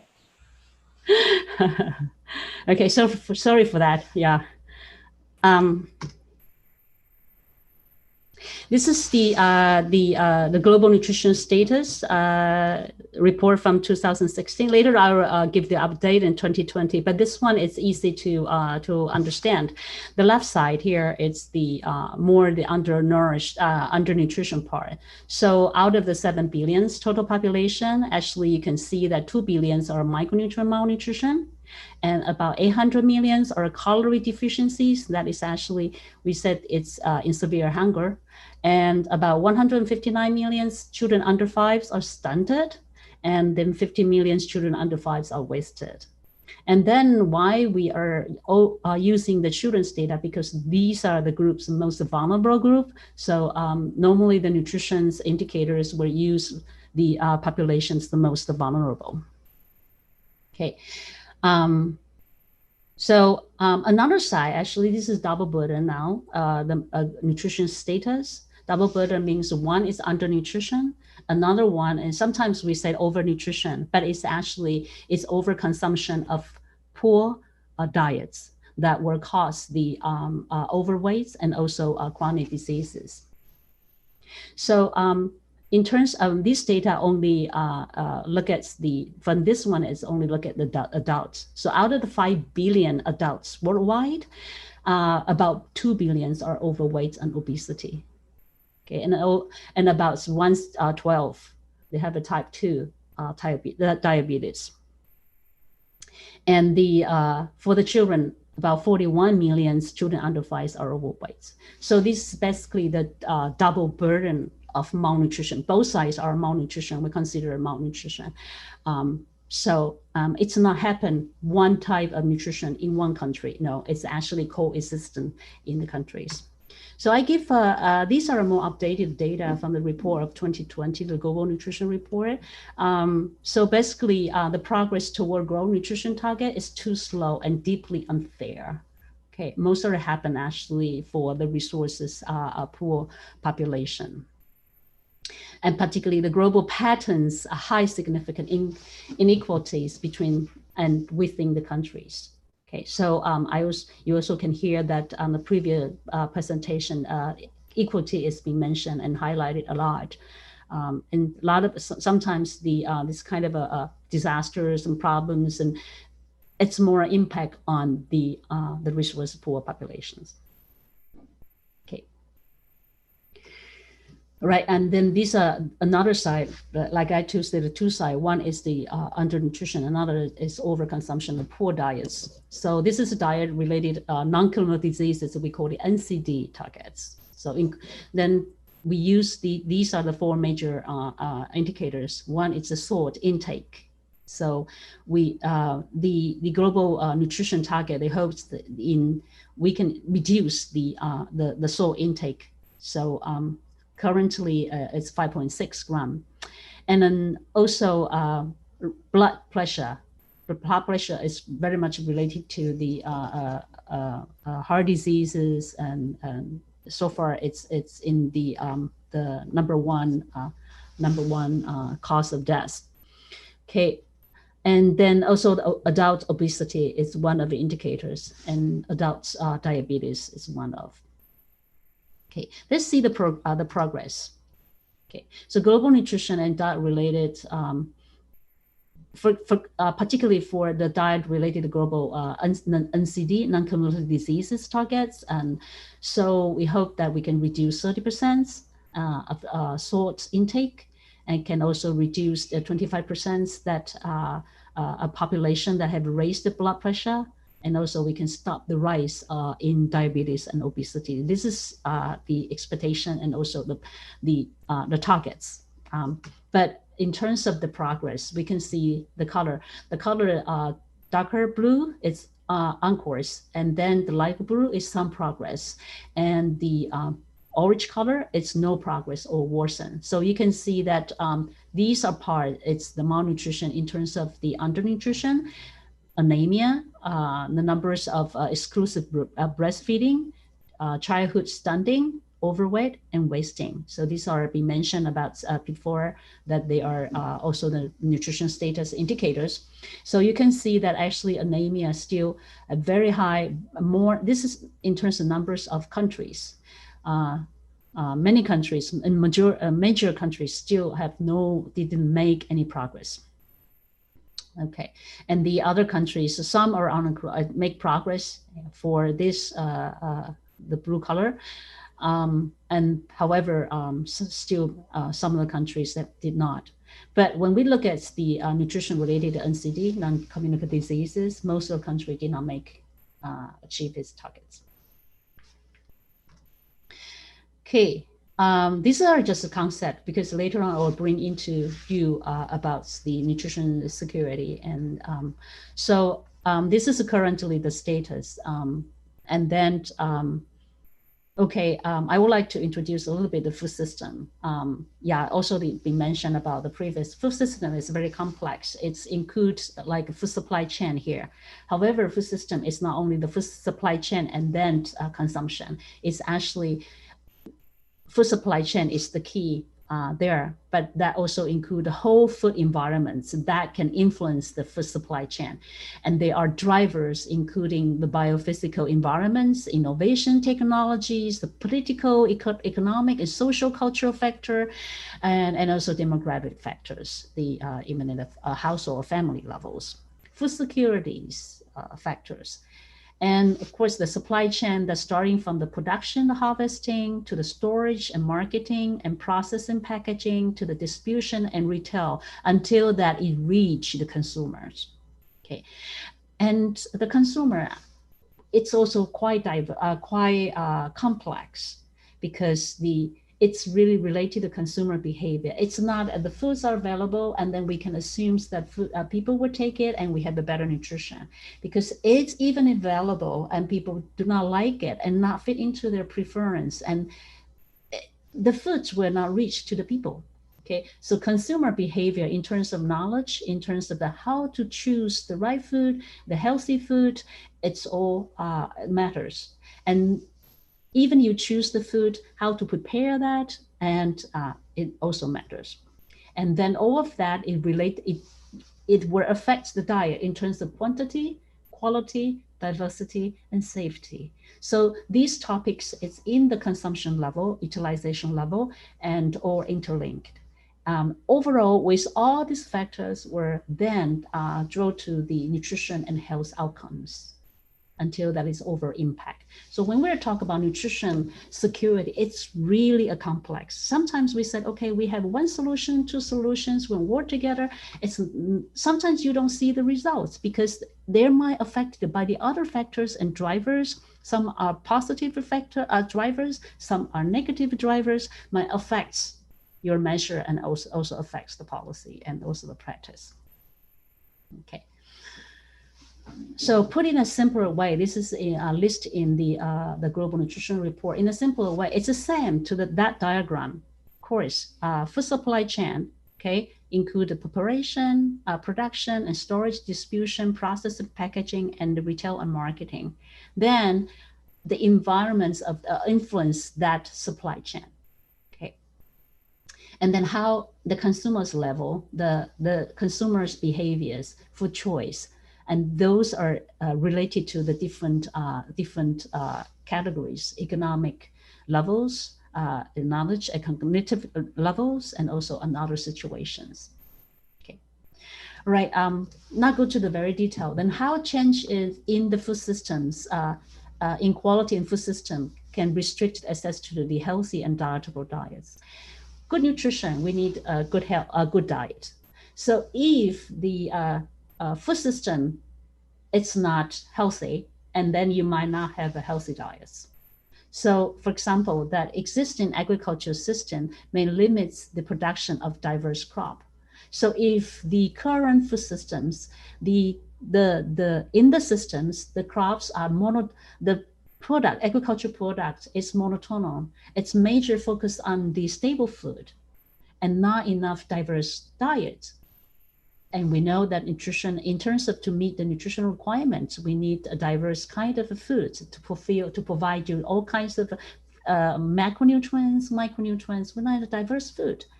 So if it is not available, that will affect the population's nutrition. And then another consideration is sometimes fresh food, like fruits and vegetables, they're fresh. However, they are often less accessible and affordable, and price is high, and also affected a lot by the seasonality, because they can produce in different seasons. They have the peak seasons and also the lean seasons. And the transportation, it's also a storage. It's also a matter of concern.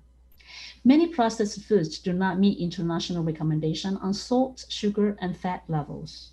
Okay, so even from another side of nutrition targets, we want to reduce salt, also sugars and fat levels. But a lot of processed foods actually, interestingly, they have a high salt, high sugar, and high fat. Why? Because high salt and high sugar, they make the food taste good and also make the food store longer. High fat also make the food taste good. That it's in general like that. So to make a natural taste, and then with lower salt and sugars, sometimes the materials it's also the prices are higher. So you need a higher inputs for making the processed food. And ultra processed food are cheap. This is what are cheap and intensely marketed to the low income groups. Okay. What is a ultra processed food? For example, the deep fried cookies, not cookies, the staples, and even just the staple food can stay long. Those are can transport and also store longer. That normally is cheap, affordable. However, their nutrient contents is not good. Okay, so basically I provide some concepts about the food and nutrition security, and also the reasons, some of the reasons that why there are zoonosis happen, and then that eventually become a pandemic. So I like to talk a little bit to the future food and agriculture and challenges. These are all interlinked. Okay, since I mentioned about we have the human have more contacts with the wildlife, and then a lot of the major reasons are the increased population, and then we need lands for agriculture, for food, and also the intensive global travel. All these things increase the contact of the things that we didn't contact before. Okay, and also we didn't reach before. So this reference is from the FAO, the future of food and agriculture, the changes and challenges. You can see more detailed information there. Here I just list the major trends and drivers. So it's actually the topics, it's all covered. I mean, being mentioned, population growth, urbanization, and aging. And that aging definitely were related to the labor force. Climate change, it's one of the very important topics, and also nutrition and health topic, and the changing food systems. What does it mean changing food systems? Later I will talk a little bit. I just want to say, people sometimes ask that will we be able to feed the world by 2050? Yeah, there are people say yes or no. Population-wise, they see the data. Okay, so this is agriculture output growth and demand projections. The blue color is 1961 to 2012, and then the gray color is the 2013. It's more recent 50 years, 40 years. Okay, to response to the population growth. Okay, so in the past 50 years, the agriculture productivity actually increased. For example, demands, the world increased doubles, the 200%. In the next 40 years, that we will still need to increase another 50%. So this is the global trends that because the population increased. And we said, okay, sometimes we say that because we have the green revolutions, and then so there is a lot of technologies being invested in the agriculture, and that we can boost the rice production, the wheat production, it doubles and triples. Yes, so that's we actually achieve that. But at this stage, it's actually quite difficult to boost the yield to the double and triple to the yields, like the green resolutions, because even now we have the severe problems about the insufficient land use, shortage of laborers already. Okay, how that we can guarantee we will have a demand, another 50% of demand for food. Okay, and those demands, it's not distributed equally. Okay, in a higher income country, basically the demands is only 25% or even less than 25%. But in the lower middle income countries, particularly in sub-Saharan African countries, the demand is doubles. You can see here it's 100%, the projection. And in the middle income countries, about 50%, like the average in the world.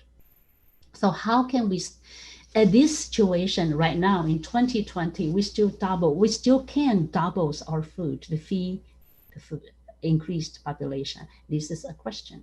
Okay, but basically the answer is actually the food production is enough. The question is more the distributions. Here that I put the demands for agricultural products expected to rise by 50% from 2013 to 50. And the demands will shift toward fruits, vegetables, meats, and dairy products. And then when we look at this trend, these are the trends. Actually, it's more nutritious food, yes, but also it's less affordable food. Right, and food systems are changing. Okay, so we can see that maybe this, let me see the previous one. Okay, let's see this one first. Okay, so you can, the different color is the share of the food retail trade by channel and region. Let's see the biggest channel. This is the green color. Green color is traditional stores. You can still see the traditional stores in Latin America, the Middle East, Africa, and also Asia Pacific. But in Europe and North America, almost no traditional stores channels already. So this is a trend when the situation become in higher economic developments, the traditional channel, or we can say traditional actually is more domestic channel and smaller short transportation, short type of markets that were transit into, you can see this orange color. This is the hyper markets or large supermarkets from this. So this is the transitions from the food system, particularly one of the example that transits from the local and short distance market to the longer distance and the more collected markets. Let me see. So large-scale input market and distribution system are more concentrated. This is the trend, and food chains are getting longer, longer ecologically footprint, and also concern over food quality. So more integrated food systems are strengthening rural-urban linkages, and then creating new employment opportunities. So this is the positive side of that, but also it induces more the migration flow and also farming of agriculture. Okay. The challenge in terms of the climate change, I try to summarize a little bit from I just make a cartoon, I simplify it. It's very complex, but I try to simplify climate change and nutrition. Okay. Definitely nutrition, we need food. So from here, if we want to have a secure food, nutrition, and health secure, definitely we should start from here. Okay. If we want to have a good nutrition, definitely we need agriculture and food system and human activities, okay, to produce food. And we know that already. There are a lot of evidence from the producing the food, we increase the green carbon dioxide and emission gas. Okay, so that would cause the environmental stresses, reduce natural resources. Okay, so that would worsen the climate, accelerate the climate change, and then climate changing actually it's also worsened the situation in terms of nutrition. And how? Because you will have more floods, more droughts, more intense hurricanes and heat waves and wildfires, and also the natural disasters. And then through different environmental, social, health system conditions, eventually results in a lower crop years, lower nutrient content in stable food, and also increased risk of foodborne diseases and transboundary pests and diseases. So in this big topic, so-called COVID-19 and also the zoonosis is one of the situation here. Okay. However, can we stop everything? No, we cannot, because human being, we need nutrition, we need food. We need produce food. The foods will actually cause the burden to the environments. Okay. So the health impact of climate change, particularly focus on the health, it's, we know that already in terms of malaria. So the climate change will have a negative impact in terms of we have the malaria, and also increase the, we'll have more construction and expansions. And some actually positive impact. That means that because the heat or environment change actually can kill some of the vectors. For the other, for example, increase in malnutrition, because I already mentioned the natural disasters more, and then also make the agriculture productive lower, demands for food is higher. That is the trends that is in the current situation. So that will also increase in malnutrition and increase in the numbers of people suffering from deaths, disease, and injuries from the extreme weather.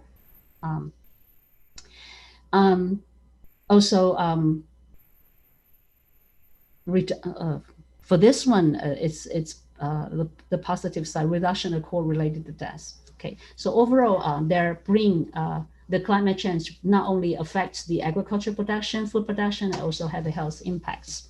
Okay, now I like to switch to our topics to the healthy diets.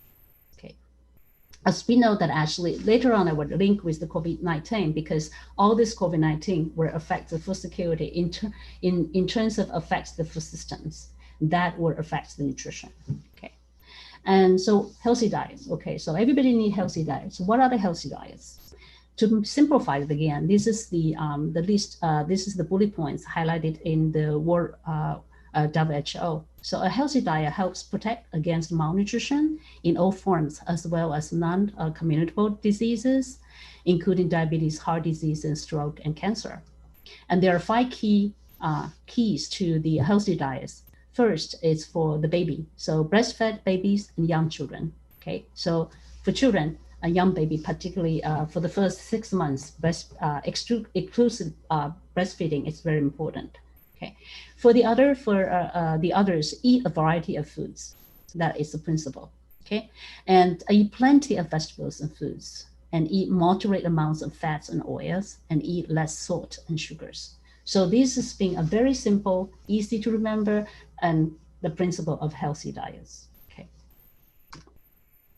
Okay, here I want to show that because we want to have a healthy diets, then we say, okay, we also need to produce food to be able to supply the food system to supply the healthy diets. How the healthy diets will impact on the environments. So this we take this is the data published in 2018 in Nature. Give the contract about the present. Present is 2010, and the projected. And I need my times. Can I know my time now? Let me see. Yeah, maybe 5 more minutes. We can go. Okay. Yeah. So the key information I want to say is the red. You can see the red color. Let's just look at the greenhouse gas emission. Okay. So this is projected at 2050, and this is 2010 based on the data. This is the red color is animal products. This is the greenhouse gas emissions from the different kind of food productions. So animal products actually are the major that contributes to the GHG emission. Okay, not only others. Okay, and then we can see the staple definitely, yeah, but staple is basically that humans will need that. But you can see most of the majority is contributes for that. So now get the idea. In terms of healthy diets, we know that our demands for fruits and vegetables and nuts and also the dairy products and also animal products will be increased. Can we continue to do that? Okay, go back to this one, the climate change and nutrition. Okay, so again, we need a good nutrition. So we need agriculture and food systems and human activities to produce enough food to meet the nutrition requirements. And then for doing that, we actually were impacts on the environments, and the environments impact on us because the environments actually give us the diseases, the troubles, the problems, the disasters. Okay, so how can we make change? And then how can we adopt from the climate change to the nutrition security? We need adoption and mitigation. And from nutrition behavior, we do need a transforming changes. What does it mean transforming changes? I think the data show very clear, healthy diets, we do need a diverse diet, but we also see previous one, the stress to produce healthy diet, particularly the animal products, it's actually produced a lot of stress to the environments. Okay, so you can see the fruits and vegetables, you can see nuts, you can see staples. They are very minor compared to the animal foods. Can we get most of the nutrients from the from these nutritious food except the animal diets? Okay, so can we have the options for keeping the food system within the environmental limits?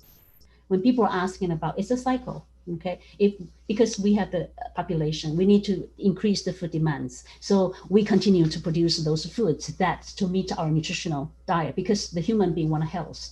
So in terms of this kind of demands, we actually stress a lot to our environments. So our planets are not healthy. The human activity actually make the planets not healthy. Planets, it's response to us. It's a disaster, actually including those pandemics. Okay, can we do that? Okay, so definitely you can do that. This is just one example of the so-called planetary healthy diets. What does it mean, the healthy diets? When I show the WHO healthy diets, most of it's more human-centered concept. Okay, but we should also look in terms of more One Health, like a planetary healthy diets. This is an example of flexitarian diets. Example, yes, there's a lot of plant-based foods that can meet our nutrition, and a little bit something. I will not go to detail because of the time. You can check these things. A little bit shift that, but the fundamental, for example, the optimal calorie intake, no problems. Largely still depends on the diversity of plant-based food, low amounts of animal source food, and then content unsaturated. All this is similar. Okay, so this here is not, it looks simple, but actually in terms of implementation, it's not easy in terms of the global food productions. If we continue to do the same, we will continue to stress the environments. The environments, the planet is not healthy, it will respond back to the human health. So that is just a cycle of that. Okay, healthy diets. If you're interested, you can check that how if we implement the so-called planetary health diets, how we can reduce the stress to the planets. So here, just an example of that. Let's look at the greenhouse gas emissions. If we are practicing in terms of healthy diets, the green color is the healthy diets. In terms of the, let me see, based on the WHO guidelines, we can decrease that. If we are implementing the flexitarian, that means reduce less animal source food, that can reduce a lot the stress to the environment. This is just one example. And the others are, of course, the technology. We know we also need innovation. It's not just the human behavior, it's also we need technology to help us to reduce the stress to the health, and this is overall in combinations. Okay, I will skip this one. Yeah, I will just quickly go through this one, the impact of COVID-19, because I'm talking about the we need nutrition. Okay, so we have the human activities that we actually take a lot of resources from the planets, this Earth responds to us because, yeah, including the pandemics. Okay, then, so pandemic could be a new normal. Okay, then what can we have the policy and practice response to it? These are actually, these categories are similar to what Dr. Ravi has already given.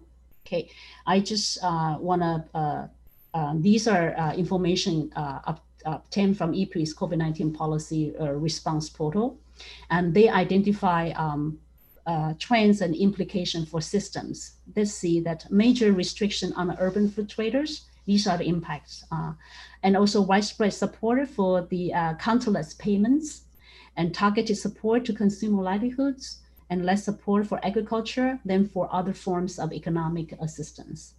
And the exclusion of agriculture ministries in many COVID-19 national response units. This is basically when they study the policy, and then they found these problems. See, they use a lot of this, it's explained this already. Definitely, I think you are clear now how COVID-19 affects the food system. Without a healthy food system, we will have not have the healthy diets, and we will not have a good nutrition. Okay. And then we also know that the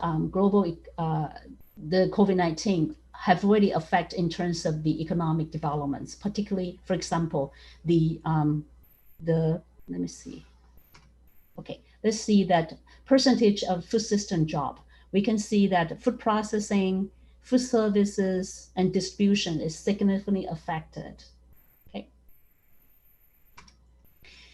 All right. So the poor's food and nutrition security will be disproportionately impacted by COVID-19. Okay, so yeah, because the equity issues, normally the most vulnerable people are strongly affected. Okay, and also it will impact on dietary quality. For example, the food services, you can see the food services, retailers, and also distribution systems that have been stopped, particularly for those fresh, like fruits and vegetables. The distribution was disrupted, so that can affect the dietary quality. Okay, so as what we have already mentioned, normally that these kind of pandemic, people are there are people that have more resources, they become more resilient, they are be able to cope for the COVID-19 pandemic. But for those people that have lower resources, people that are more vulnerable, they're actually being more impacted. So how can we protect them? For example, we need to keep the agriculture and food system functioning. And how? Maybe there are more things. Maybe you can check this recommendation, but this is one, a very important one. And they also have a lot of policy suggestion, recommendation on that. Okay, one of the things I want to mention is very important that we should provide the social safety nets, okay, during a health crisis. Okay, and it's good things that in Southeast Asia and also South Asia, I think the social safety nets are more well established compared to in Africa. Africa, I also see the data from Dr. Ravi's data, only 10% are under the social safety net, but many systems are still not there. Okay. Okay. Resilient innovation in food supply chain is needed. Okay, don't think that there are so-called post-pandemic. We don't know yet. Maybe this pandemic will continue. That actually will become a new normal. And during this continual time, we cannot wait for 2 years and 3 years. Then we want to get back. Actually, continue for this new normal. What can be the innovations that we have to apply to the food supply systems? So for example, just very interesting, e-commerce has helped the small and medium enterprises to deliver food to consumers under a lockdown and other constraints. Okay, just one example. There are ways innovation, technology can help us to cope and also actually become a new technology, new systems that overall we have to make the food systems and supply chain functioning. Okay, with that, I think as I end my talk, and then here, this is just the next week that our center has the workshop. You're welcome to register, and then it's free to register. So it's the collaboration of FFTC with the IPB in University in Bogor, Indonesia. So you can check the website and then register. Thank you very much. Thank you, Dr. Yang. It was very thoughtful and insightful presentation, mostly about food, nutrition, and health aspect also, bringing a lot of context to climate change. And for this whole session, 2 hours was packed with a lot of data and information, I think, and our audiences or trainees will definitely find it very useful to improve their knowledge about food security, nutrition security during and after pandemic also. So with this, I think we don't have enough time here. Hence, I would like to take 1 or 2 quick questions, and then I would hand over this discussion to Professor Satish Agnihotri for final concluding remarks. Yeah. Any quick questions? Omer Hassan Sakin, your hand is raised. That's an old hand, I think. Okay, so by respecting time, I would like to give this discussion, whether it is question answer session or final remark, to Professor Agnihotri. Floor is yours. Yeah, thank you very much, Professor Param. I must thank both the speakers for a very thought-provoking presentation, and it is not just a lot of data which substantiates their concern, but the whole breadth that they brought. I think to participants, my major request is, it is not what you learn during this 1 hour of the talk, it is what you take away. And we will be making these PPTs and details available to you. So you think about it. We had heard both Dr. Ravi and Dr. Rayun in 2018, and I see what kind of a difference it has made. Today, we are facing a double whammy, and that double whammy is climate change and the virus. And as both have said, don't jump into a post-pandemic world immediately. We may be with the pandemic for quite some time. The reason for selecting the post-pandemic term was that as and when the pandemic intensity goes down, we need to be prepared. So we can't, and as Ravi very rightly put it, we should not be caught napping next time.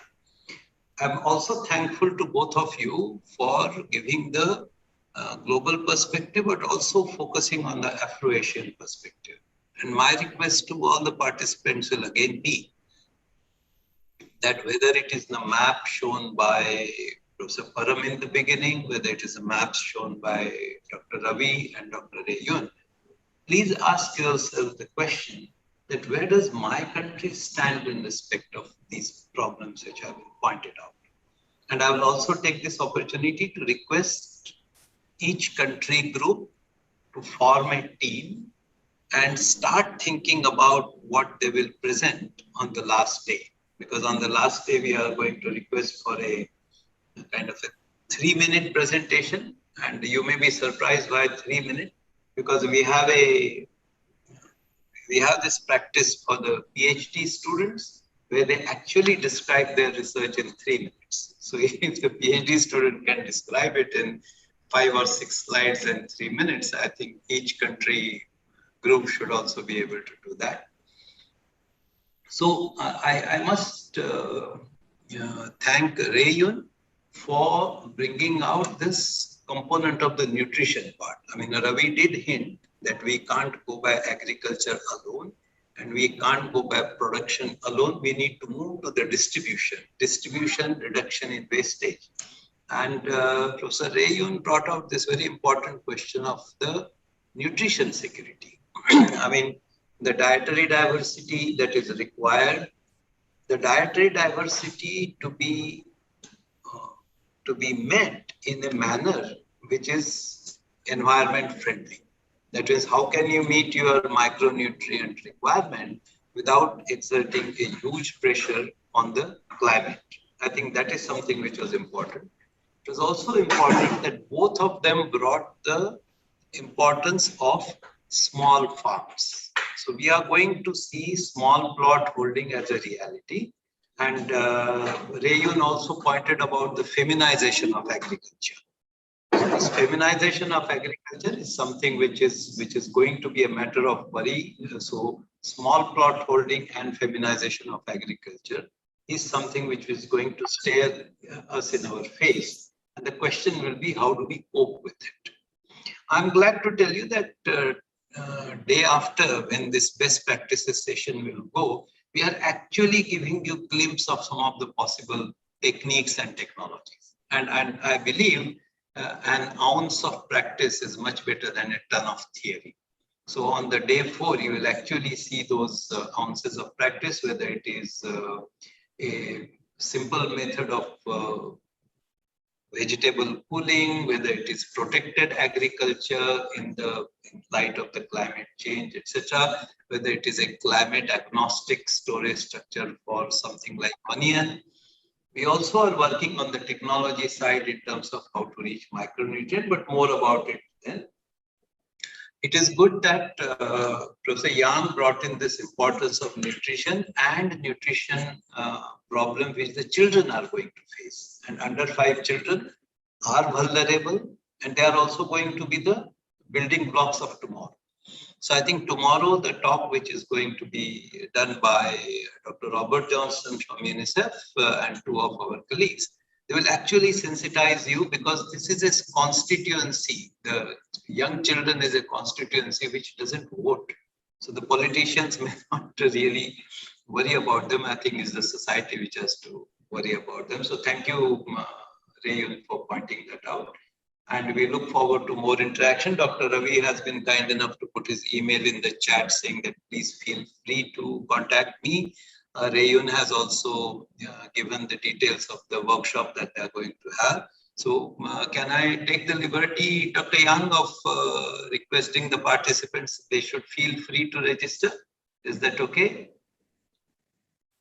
Yeah, thank you very much. So I think I will not take much time, because we have already shot past the scheduled time. I only have one more request. Finally, I had sent a request in the WhatsApp group to the participants from Bangladesh. So if any one of them can respond for this presentation tomorrow, I think please respond in the WhatsApp group.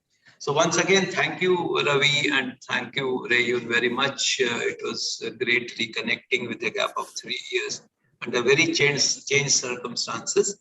But we do share your optimism, and I'm sure we will overcome this crisis. And I hope the participants must have liked both these presentations today. So the participants must be very familiar with Zoom. So I would suggest that both the speakers deserve a round of clap. And in my reaction button, I'm going to put my own claps for both the participants. So others also may feel free, or they may just clap physically. Yeah. Thank you very much. Thank you so much. Thank you so much, Professor Agnihotri. Thank you so much, everyone. Dr. Parmeshwar, Amit, Rupali, everyone, for really organizing the show. And thank you for inviting us. It's our pleasure. Thank you. Yeah. Thank you very much. So over to Param. Yeah. So thank you, Professor Agnihotri, for these concluding remarks. So I think it's better we close here, but those trainees or participants, they would like to discuss some of their questions about this training program, posters or presentations. I think they can stay here and ask or raise their hands. So I would like to take their questions, but I would request those who don't have any question, they may leave this meeting now. So officially, this is like closing of this today's session. Thank you very much. Thank you, one and all. Bye. Thank you. Thank you, Dr. Keturpal. Thanks a lot. Bye. Thank you, Professor Yang.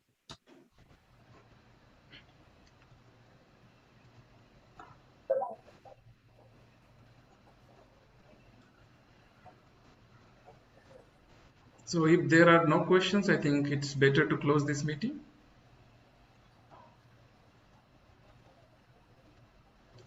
You can always use Padlet or email communications to raise your concerns about training program and materials.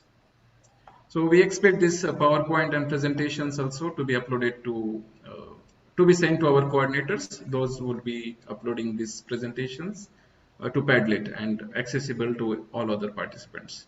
Okay, so I think it's better to stop here now. Thank you very much for your continuous participation. See you tomorrow. Bye. Yeah, see you tomorrow, everybody.